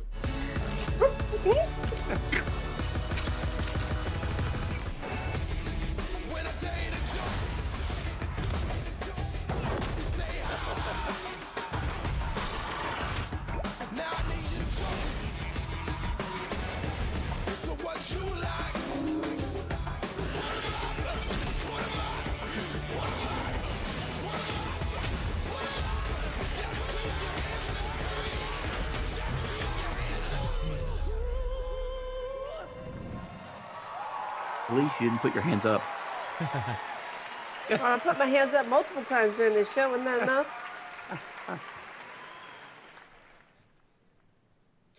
All right. I'm going to kill the sound on that one. That was actually better than what I thought it was going to be. Yeah, I have to agree. I am surprised. I'm just glad ESO got a whole bunch of love. Yeah. They got a tiny little bit last year. Like they had a little tiny bit on the screen. I'm glad that they had to focus on their success. That was definitely one. Mm-hmm. It's interesting too. I noticed this before, but I wasn't sure if it was a fluke or not. But Legends, their card game, So their version of Hearthstone. Right. Their expansions follows ESO's and are named. So when ESO put out Morrowind, and then Legends, when they came out with Somerset, did Morrowind. And so now they've got Elsewhere, Legends, and ESO just released the Elsewhere update. It's very interesting. Yeah. So we actually got some new IPs in there. I'm trying to get this video to load. Where the heck is this at? One more thing that I'd like to note. Sure. While you're getting that up, unlike Star Wars: The Old Republic, where Star Wars: The Old Republic is Legends, right? Yes, so Elder Scrolls Online is canon. So everything that happens in that game is canon, and they have fleshed out considerably more of Tamriel than what we've seen in the single-player games. So that means that they're actually blazing the trail for Elder Scrolls 6. That's cool. So whatever they decide to do with that, they're going to have to go along with the path that ESO has set already, which is actually kind of cool. So anyway, continue. I'm sorry. So one thing I'll say here real quick to those of you in chat, because I saw people asking some questions.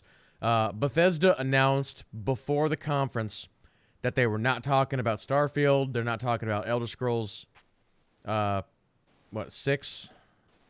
Yeah. Whatever the next one is. And then they're not talking about Fallout 5. But as far as their release schedule, whenever they decide to actually release those games, it's going to go in that order. So you're going to see Starfield first, then Elder Scrolls, then Fallout 5.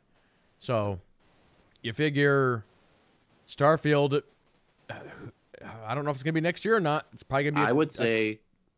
Go ahead. Well, we're not getting the new consoles until holiday 2020. So I would say 2021 at least. Yep. So you figure probably 2021 for that, and then 2 years after that, and then 2 years after that. So they're kind of playing the long game right now with their high-end IPs. Yep.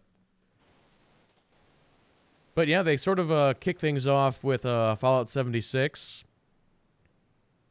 So I think the first thing I'll say on that is, you know, we have a bit of a No Man's Sky situation going on right now with Fallout 76, where the game launched in a disastrous state, and now, nearly a year later, it's in a much, much better state. And probably another year down the road, it's going to be even better. So I think that game has gone from a non-playable game to actually a playable game. And once they do this new patch here later this fall, where they're actually adding in the NPCs with quest lines and dialogue options and all that, that's going to put the game in a state where I think people are going to really enjoy it. I agree. So I completely agree with that. Adding more story, NPCs, full dialogue wheels, that's what people wanted, and that's what they liked about Fallout games, and I think that's exactly what they wanted. Yep. Yeah. And somebody in chat kind of mentioned it earlier about Fallout 4, but multiplayer. That's basically what people wanted. They wanted Fallout 4, but being able to play with your friends. And so 76 is not there yet, but it's getting close. Yeah. And like what we just said with their release schedule, this is going to be the only Fallout game that you're getting for probably 6 years. Yep. So... Well, I mean, even to build on that, if we're talking about Starfield as the next game, if they're waiting for the new next-gen console to come out, it's going to be the only Bethesda content you're getting from Bethesda software studio. You not might one of get the some remastered stuff, but yeah, maybe. But I mean, we're talking new content from Bethesda. This is 76 is it. Yeah. Until they launch something else. I mean, they've got their partner studios or whatever are putting out games, but from Bethesda Softworks. Yeah, I kind of think that's why they're hitting the mobile. The mobile games. The mobile games are going to kind of tie them over. I think that's what they're trying for. This 76 and the mobile games. Yeah, I agree. And Elder Scrolls Online, but that's not. Yeah. That's the cousin studio to the Bethesda Softworks. You know, and I think as much as we maybe don't like mobile games. Chat, you guys don't like mobile games. The issue is, and Alise might know more about this than I do, but there's so much money in mobile games right now. It is just absolutely insane. And that is why these studios are putting so much time, money, and resources into mobile games because they know they're going to make a ton of money off it. I mean, mobile games are a large percentage of people who they count as people who play games. It's a large percentage of those people, and a large percentage of those people only play mobile games. Mm-hmm. So the studios have to desperately want to get into there to be able to get some of that money. Right. Because they're not going to talk to them into playing Doom. Right. Like, and it generates the money. The money that's generated on those mobile games is what get into your other AAA titles. I mean, love them or hate them, that's what's going to be out. Not just Bethesda, Microsoft, all of them are going to be doing those mobile games. Mm-hmm. Yep. And I think it's what we're seeing too when you see Stadia, some of the other things, they're wanting to do where you can move your game across all platforms. So it's not just going to be a mobile game. It's not going to just be a console. It's not going to be just PC. It's going to be a game. And eventually you're just going to be able to play it on any platform you want to. So. And when you think about it, and I got into this discussion on Twitter, with me, I'm a hockey mom, I'm a video game player, but I have to sit at my kids' practices all the time. I don't really want to play a mobile game. I would rather play my regular games, but I can't take my computer with me. And there's tons of us out there. That's why you get so many, soccer moms who are playing Candy Crush, because that's all we got. So if they can make it so that you can play other games in a mobile environment, that's the whole, market of people that right now have been left behind. So bring it on. Bring more. Let's see it. Exactly. Yep. Speaking of mobile games, they talked about Blades a little bit and some of the new stuff they're adding with that game.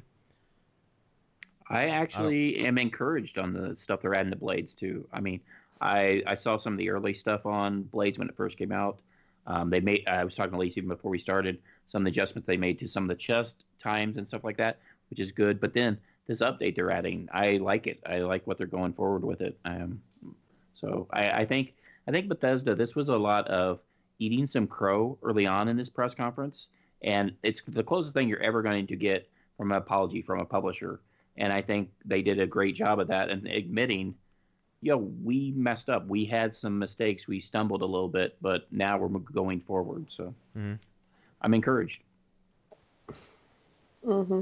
I mean, it's exactly the same thing that EA did. Actually, EA didn't even go this far. No, EA did not go this far. Battlefront 2.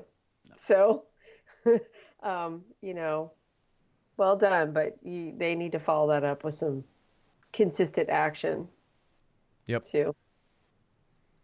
And then we had the first big surprise of the night, which I'm showing on screen right now, which is Ghostwire, a new IP from those guys. That looked good. That looked really, really good. I was Agreed. surprised. I'm not really into the spooky horror type of things, but I like the direction of that story. I think that's really good. Kind of trying to figure out what's going on and stuff like that. That's really cool. Yeah, action-adventure game set in Tokyo, I believe it was, and should try and do a quick search to see if there's any new information on that, because when I searched it a little bit ago, there was just nothing out there about it. Yeah, I even clicked on their link to Bethesda name, and it didn't really go to anywhere. So let me have a look here real quick, just to see. Oh, and I don't know if you saw it, Alise. Everybody was saying in chat, you need those glasses that she has there.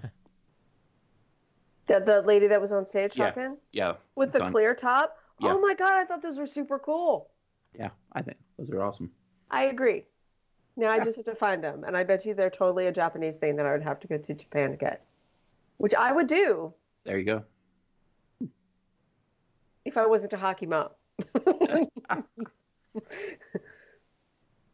But yeah, so I was surprised to see that. And again, there's another one that was not leaked.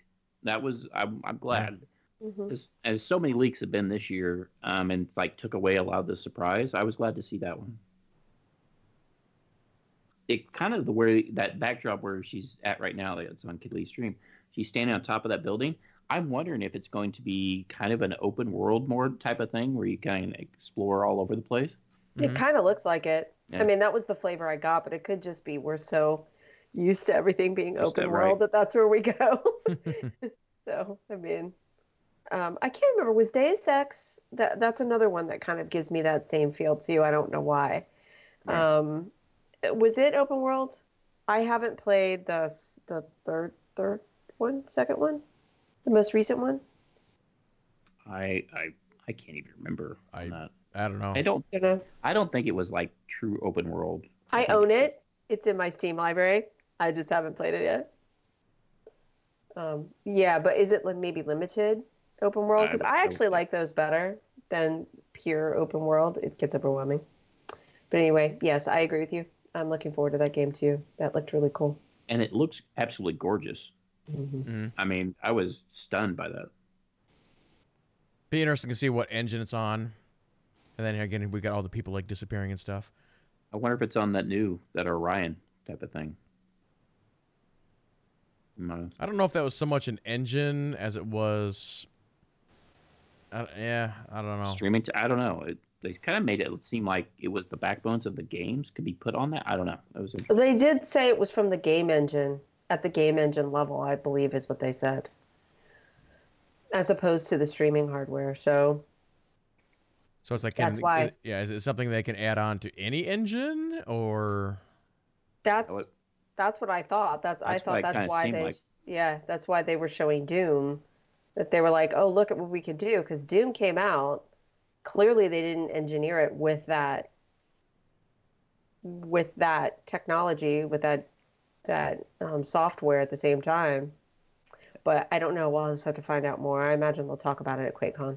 That's where Bethesda gets their money. They become the engine for the streaming platforms. And they did say cheaper for the publishers and for consumers. That's what it is. They're going to be starting doing the engine for all streaming consoles and game stuff. Which actually is quite a smooth, wise play if they're actually going to do that from a business perspective. Since everybody and their brother is trying to do the whole streaming games, Netflix type games. You know, if you can't be first out the door for that, well then, hey, let's go a different direction. That's smart. But to where everybody can get their game on those. Exactly. And they don't have to be focused from just being one platform. They could take anybody. Yep. And they're working with Stadia, remember? But they also did say X Cloud too. So I think it's smart to make that, like Chad was calling it, like a middleware kind of software that's going to help, like, so the game developers can just focus on making their games and then like hand it over to like Orion, or they get Orion, buy it, and then it makes their game more accessible to the streaming consoles or the streaming companies like the Stadia and stuff. I might have some more info on both of the new IPs here in just a second. Nice. Can I say more dragons? More dragons. More dragons everywhere. Yeah. That was cool. I like that. I'm surprised there wasn't another Skyrim thing though. Yeah. Even just as a joke. Just as Alexa. I'm telling you guys, that thing is fun. People should actually try it. Seriously. If y'all own an Alexa, you need to go and get the Skyrim game for your Alexa. It's actually fun to play with your kids or while you're just laying there in bed trying to go sleep. I don't even Alexa's have Alexa, like but your dungeon master. But listening to Alise talk about that game, I almost want to get Alexa just for that. I'm going to do it and record it and send it to you so that you can hear it. Bloodhunter just said, I said Alexa, and his Alexa responded, yes, very well, Alexa. It's funny. So for Ghostwire, here's the write-up that they have for it. And actually the other one, Deathloop, we've got more info on that too. But for Ghostwire, it says, again, action-adventure, takes place in Tokyo. After strange disappearances hit Tokyo's population. It's up to you to uncover the source and purge the city of the new strange evil. Armed with your own mysterious spectral abilities, you will face down the enemies, unravel conspiracy theories, and experience urban legends like never before. Don't fear the unknown, attack it. So that's kind of the write-up on that from Bethesda. Legends. Oh, Slender Man? Is Slender Man going to pop up there? What kind of urban legends? Are we talking about Asian? It'd probably be some Tokyo, Japanese-based Asian kind of legends, I would assume. But that would be cool. That'd be cool, actually. I'm down for that game. I really think that's going to be cool.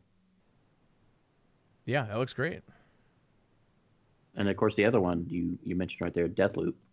A company that's taking chances. I like that. I like that idea of Deathloop. Yep. Word. And Arcane's a quality studio. So, I mean, I love, Prey was good. Lots of extra DLC with Prey that was free for people who bought it. So, and, of course, Dishonored. So.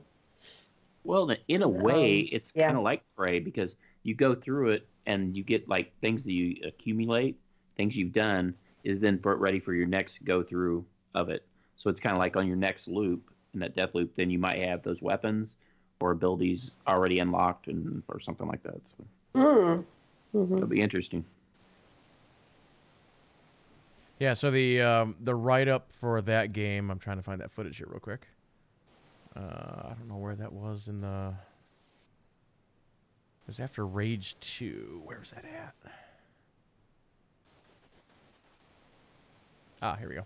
So the Jason Schreier is saying that it's possibly Dishonored meets Hitman, but it says... Oh! So Deathloop transports players to the lawless island of Black Reef in the eternal struggle between the two extraordinary assassins, which we saw. Explore stunning environments and interesting level designs in an immersive gameplay experience that lets you approach every situation like any way you want, kind of like how Dishonored is.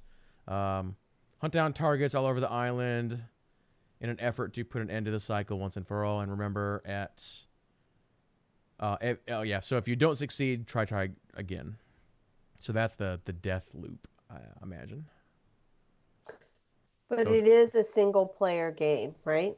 Yeah. As far as we know. Okay. So it's like a Hitman done in the style of Dishonored, and you die, you just start over, I guess. Replay mission. Cool. So I want...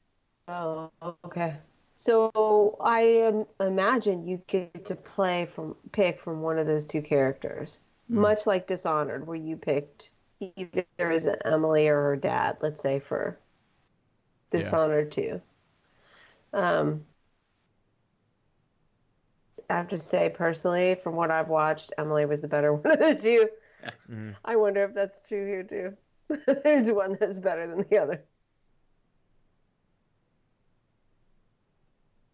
But yeah, I'm replaying that part now, and it's weird because they kind of showed two different art styles. They showed one, and then they go into swerve. Yeah. Yeah, that's what I was saying. Oh, that's a different kind of art style for them, and then suddenly it was photorealistic. So it was that was kind of that's why I was going, oh, it's a different art style, and then I'm like, maybe not.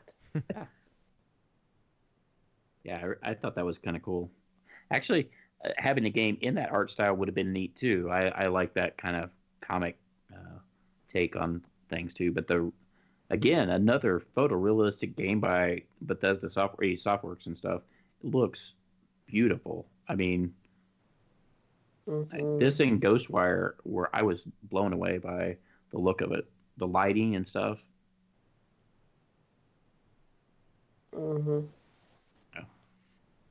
I agree. Well, let's just hope, though, that it stays like that. Right. We'll see how much downgrading is there going to be, if any. Yeah. We'll probably get to see some gameplay at QuakeCon, would be my guess. That would be good. That would be good. Because they didn't Which say is only anything. in a month. Yeah, they didn't say anything about release or any time frame on any of those games, did they? No. Mm-mm. Mm-mm. And that's going to be another thing. And so it's like, all right, when are these two coming out? Are these going to be 2020 games, both of them? Probably. I hope not. I Well, if mean, they 2020 is just getting more and more packed. I mean, I guess this is the way that it goes, right? We have more and more studios that are putting out more and more games. You're going to have more and more crowded I just hope release like maybe schedules and whatever. Yeah. I would just like to see these games come out in the summer, as opposed to another couple games in the spring. Because the 2020 spring will just be packed. Yeah, On a related note, it's more. Oh, go ahead. I'm sorry. Oh, I was just gonna say, yeah, Cyberpunk is 4/16, so that's gonna be the date that everybody avoids. Either try to get it in a month Mm-hmm. before that, Yeah, or a couple months after it, I would say. Well, most games that are releasing in 2020 are releasing first quarter or fourth quarter 2019, right? That's the first 3 months in 2020, and then holidays. So those are like the two hot spots. It's holiday season and then fourth quarter 2019. This would be right after that quarter. It would be first quarter 2020. So, I mean, just think about this year. How many games did we have released first quarter 2019? Sure. Not very many. At least not very many big AAA games. But I'm just concerned about, and I mean, it's not a huge concern, but we already have game journalists and reviewers complaining about not being able to fully really play games to properly evaluate them. Mm-hmm. This is just going to make it worse. And so then you have all these people all these games who are pegging their Metacritic scores to how much they pay their developers and bonuses. And if, what they tell their investors about how well they're doing is by, Metacritic and how many units they're selling. And then all these people, and then you've got consumers who are sitting around waiting to see what the reviews are going to be before they go and buy it. Where does the system go off the tracks? I see this being untenable eventually. It's not sustainable.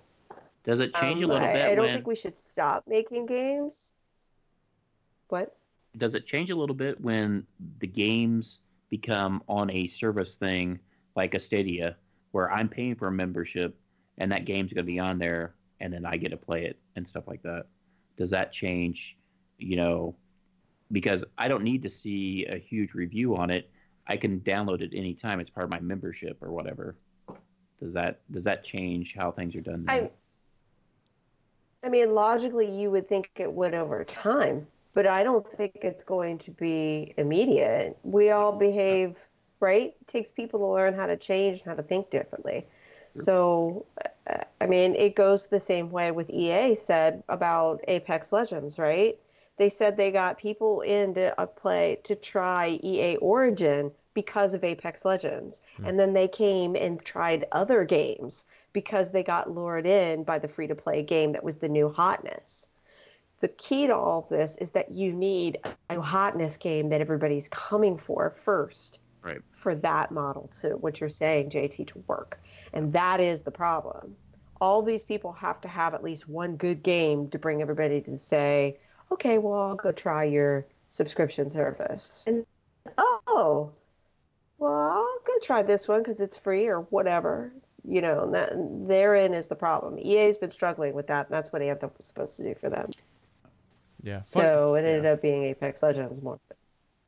Yeah. Funny enough, Rami actually talked about this very thing earlier today. And for those who don't know how it works, whether it be the Epic Game Store, whether it be Stadia, whether it be the Xbox Pass thing they're doing, where it's like, oh, you pay $10 a month and you get access to 100 games. It's like, how are they doing that? So what Rami was saying today is whenever they work out a deal with a developer on a particular game, they basically take a guess at how many downloads they think they're going to get, and they pay them for that in advance. Now, if it actually exceeds that, Get a bonus? I don't know what they do, but that's how the developers are making their money based on all these services that are coming out. Interesting. Makes sense. Well, the traditional No, go ahead. No, I was done. I was just saying it just makes sense to look at the downloads and stuff like that. Well, traditionally, the way that it worked was they would guesstimate how many units. So if you, again, read the investor call for EA, they're estimating, I think I had put it in our chat, right? It's like maybe 6 to 8 million or 8 to 10 million copies or something like that. They're estimating for Jedi Fallen Order. I can't remember exactly what the number exactly was. I put it in chat, but in our group chat. But that's you to get your bonus. You needed to hit that target number, and if you don't, then you don't get that bonus. And they're kind of underpaid with the hope of getting that bonus to bring up their salary overall. So they're basically taking that old model and trying to shift it towards this subscription model, it looks like. I don't know if that's good or bad. When you have you got to remember too that the market isn't static. With all these games coming out, what's the time frame for that sale that they're expecting? Because it's not over time. It's going to be within X number of months that they're going to want to see X number of sales. Well, when you have 6 big games coming out in November, how does that work? People aren't going to go out and buy all 6 games. Right. They're going to buy 1, 2, and then go get the other ones later. So, I mean, I don't know. We're in a new age, and this will be interesting to see how all this shakes out. But I still don't think it's good. Yeah, even with games at full price, though, right now, I'm not able to buy. I mean, even if I want to buy all the games, I'm not buying all the games because if they release all that time, the time frame, it's just too much of a time crunch to try to play all those games. So it's usually I buy maybe 1 or 2 that I really want, and then I just wait for the other ones till either they go on sale or I have some time to play them. So, and I don't see that even changing whether it's on a service thing or not. So yeah. But it's probably going to take the same publishers thing. Count it. The first 3 months is like the time they count right now. So if you wait for a sale, that's not basically a not counted game unless they extend the time over. So it's crazy. Anyway, I'm sorry, JT, what were you going to say? Oh, no. I was just saying, I mean, it's going to take kind of the same thing with what Netflix had to do was change everybody's thinking on how they went about going with movies. Instead of renting them or always owning the movies, then now people are switching and just watch them on Netflix. But that's even changed now where people will buy them digitally. So studios are getting the money for them, but people can still watch them anywhere they want. So it's just changing that thinking of going to watching stuff on more of a streaming type of thing. And I think that's what the game companies have been slow to switch to streaming, because how do you switch everybody from I want my physical copy or I want to own every game that I have instead of me paying for a service every month in the hopes that there will be good games on your library. So yeah. Well, last game on the list was Doom Eternal. We got a release date for that now, and yeah, I haven't played since they did the reboot kind of on this series. So they got 1 game out, and this will be the second. And these look great. They look a lot of fun. I really need to grab that other one and play it. I don't know if there's really too much more we can say about these. They're brutal. They're fast. They have good gameplay, awesome music. They're just rock and roll the video game pretty much. Let's go kill some demons. Right. Yeah, pretty much. That's they had a winning formula with the Doom reboot, and they just decided to keep going, which is wise. Right. Ain't broke, don't fix it. You don't need all the dialogue wheels in these games. This is what you're doing. You're just killing demons. I mean, just go about it. I think it's fun. The speed in which the game is now is exciting. I like that. All the extra jumping and stuff. The combat is great. Come on, JT. You don't want a Doom RPG where you take the light side and befriend all the demons? Hi, demon. You want to go to try dinner? to convert them. convert all the demons. Or you're a demon trying to make nice with the demon slayer. Oh, there you go. There you go. Yeah. Alise would have to put the other way, spin the roll. I want to choose which side I want to start with. Hey, I'm the one who made a light side. What is it? I have like a max light side bounty hunter. Thank you very much. Nice. That's me. We also have the new Wolfenstein game looks really good. Yes. Oh yeah. Was I jumping you? Was I rushing ahead on you, Kidley? I am very sorry. Nope, I skipped over that one. I actually didn't write it down for whatever reason. Uh-oh, I'm sorry. Okay, good. I helped out. I think both of those, the formula for those games, I mean, you're trying to save your dad and you just kill a bunch of Nazis. I mean, you don't need the dialogue wheels or anything like that. It's like, okay, dad is over here, or save such and such, go to point A and go to point B, kill all the Nazis in your way, kind of thing. I do hope there is some, though. I do hope there is some semblance of a story there. It kind of looked like they were trying to have some humor in there, and there's just not enough funny. The flipping off kind of thing, kissing the two Oh, birds. that was funny. I hope they That's bring good. that attitude to the game. We need more of that. So, I mean, Rage 2 brought that too. So, if Bethesda wants to be the ha ha ha while I'm killing you studio or publisher, think they Gearbox got it. could do with some help. Yeah, the only thing because they showed this game last year at E3 too, and Yep. somebody made a comment about the suits they were wearing. Last year they said something about those suits and how they're like some prototype, Yep. special suit things. I think the dad invented them or something. Yeah, maybe. Yeah. For each of the girls or whatever. Mm-hmm. But yeah, it has to be the skin tight armor, of course. Of course, they're girls. Right. Enough said. The only thing I don't know about is, and again, Wolfenstein, they rebooted that, and so this will be the third Wolfenstein game, I believe. So it's like, well, do I got to play the first two to get into this one? But I think this one's also a time jump into the future, so maybe you don't need to play in the the first two. 80s. Set in the 80s, I Yeah. believe. I think it's kind of like Far Cry, the last Far Cry, right? With the twin girls. Very interesting they keep going with twin girls. Right. Right? That was a standalone DLC, if I'm remembering correctly. I did not play it, but I think it's out, right? Actually, that's a full The game. one I'm talking about? That's a full game, yeah. New Dawn. Right, but like it's like the last Dishonored, Death to the Outsider. That was a full game too, but it was the twins it were was the a bad. standalone DLC. Yeah, the twins were the evil ones or the bad guys. Right. So, I don't know if it's that or if it's like a 40-hour playable game. Or like the last Uncharted, with the two ladies, that was a standalone DLC as well. If I remember correctly. Yeah.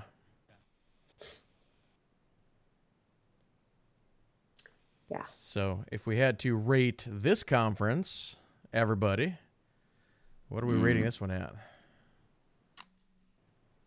I think Alise went first last time, so we'll have JT go first.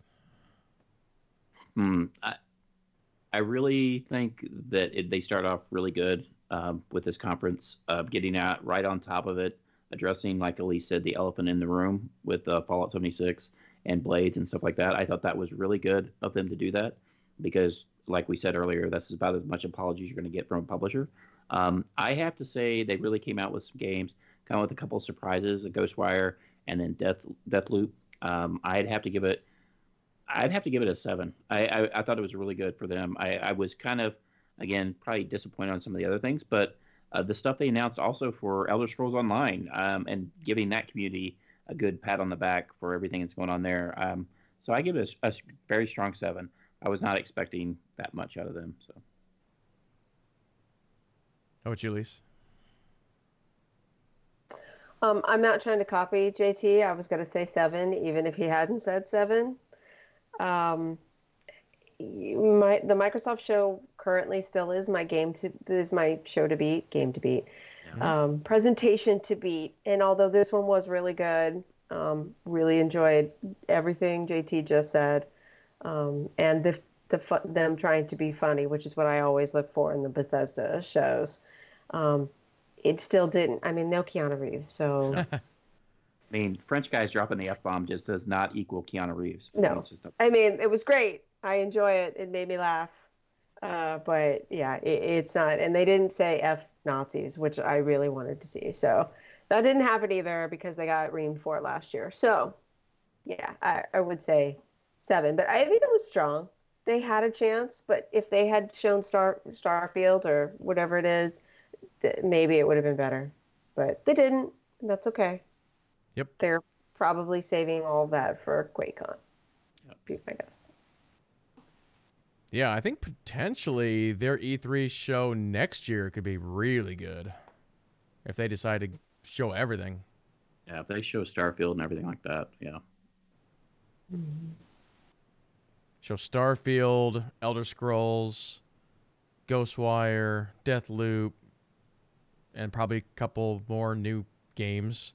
ESO will have an expansion. Yeah. True. Well, I will give this one a slightly above average at a 6 out of 10. Definitely way better than what I thought it was going to be. I have to agree. The new IPs look good. So, yeah, that's where I'll go. Well, we're all kind of in the same area. Not that much difference between a 6 and a 7, so. Yep. Yeah. I like the new IPs, and the biggest surprise of what they're doing with Fallout 76, bringing the NPCs, human NPCs. It's a good call on their part. So. Mm-hmm. Well, cool. We'll look at the schedule here real quick for everybody who's in chat. We still have 4 more of these to go. So tomorrow's the big day. PC Gaming Show, Ubisoft, and Square. So the first one is 12 p.m. Central. It'll be 1 o'clock for you guys. I think you guys are both East Coast, right? Yep. Yeah. So, yeah, 12, 3, and 8. Yeah. I'm going to need some coffee for the last one. So I'll just make a comment now if we want to comment on tomorrow's. PC show is almost always overwhelming for me. There'll be a ton of games. They show a ton of these tiny little games. Last year, if you guys remember, it was every other one was a battle royale. Yep. Don't know if you remember that. 1,000-player Maverick, 1,000-player battle royale. royale. And I think we were laughing about how every other game was a battle royale. So it will be very interesting. I'm looking forward to. We'll talk about this tomorrow, but Warframes should be bringing it tomorrow. Yep. So Digital Extremes should be bringing it tomorrow. So I'm excited to see that. I look forward to seeing that. So I'm gonna get my coffee and a pillow since my butt is now. Yeah, I'd have to say I'm kind of excited for the PC game show to see possibly some potential MMOs that have been in development for a while, to see where those are going. Pantheon, maybe. I don't know. That would be neat to hear something from them. I'm also, though, the one I'm waiting for is Ubisoft. I think that's going to be a good show tomorrow. I agree. Yep. Yeah, as far as the PC gaming show, it's going to be hosted by Day9 again. He's hosted all of them, I think. The really weird thing, I don't know if you guys heard this or not, but Epic is sticking it in there, and so they're sponsoring the entire PC gaming show. Oh, my God. I remember that. And so there's, of course, rumors out there that everything on there is going to be an Epic exclusive. I don't see that happening, but it's a possibility. They come up to the stage, and Epic just buys them right there. They just write a check, right? That's part of the show. But, yeah, it's going to be interesting. There's a chance we might see XCOM 3 announced tomorrow. Cool. That'd be great. That'd be awesome. That would make my E3. I'm just saying. That would be my E3. What, Square Enix then? I'm hoping, fingers crossed, for the Avengers game. Yeah. I'm just hoping that Square has more than a 30-minute infomercial. Right. Like last year. I was so disappointing. Yep. Being that I'm a huge Tomb Raider game fan. Tomb Raider game. Huge Tomb Raider, I wish. and like they barely like showed anything for that, and I was just bummed. So, yeah, they better bring it. Yeah, I'm actually gonna bring up that schedule again here real quick. Whoops, not that button. I was almost thinking my stream tomorrow might be a little bit different. So PC Gaming Show starts at noon. So it'll go to about 2. Because I remember in years past, there's always been issues with the PC Gaming Show running right into Ubisoft. Into Ubisoft, yeah. And might happen again. So we might stream just those back to back, and then Square's at 8. So if Ubisoft's 3, figure 4, 5. So yeah, there will be a break there. So okay, that should be good. So cool. I think we'll probably go ahead and wrap things up right there, everybody. So once again, thanks to Alise and JT for hanging out. Oh, thanks for having us again. Yeah, exactly. Love if they want to follow you guys on Twitter, what are your Twitters? Twitter at JT_Holonet. Abrown35. Cool. Well, ladies and gentlemen, that'll go ahead and do it. So once again, thank you all so much for watching. Hope everybody has a fantastic rest of your day or evening, wherever you are in the world, and we will see you guys tomorrow. So have a good night, and we'll see you then.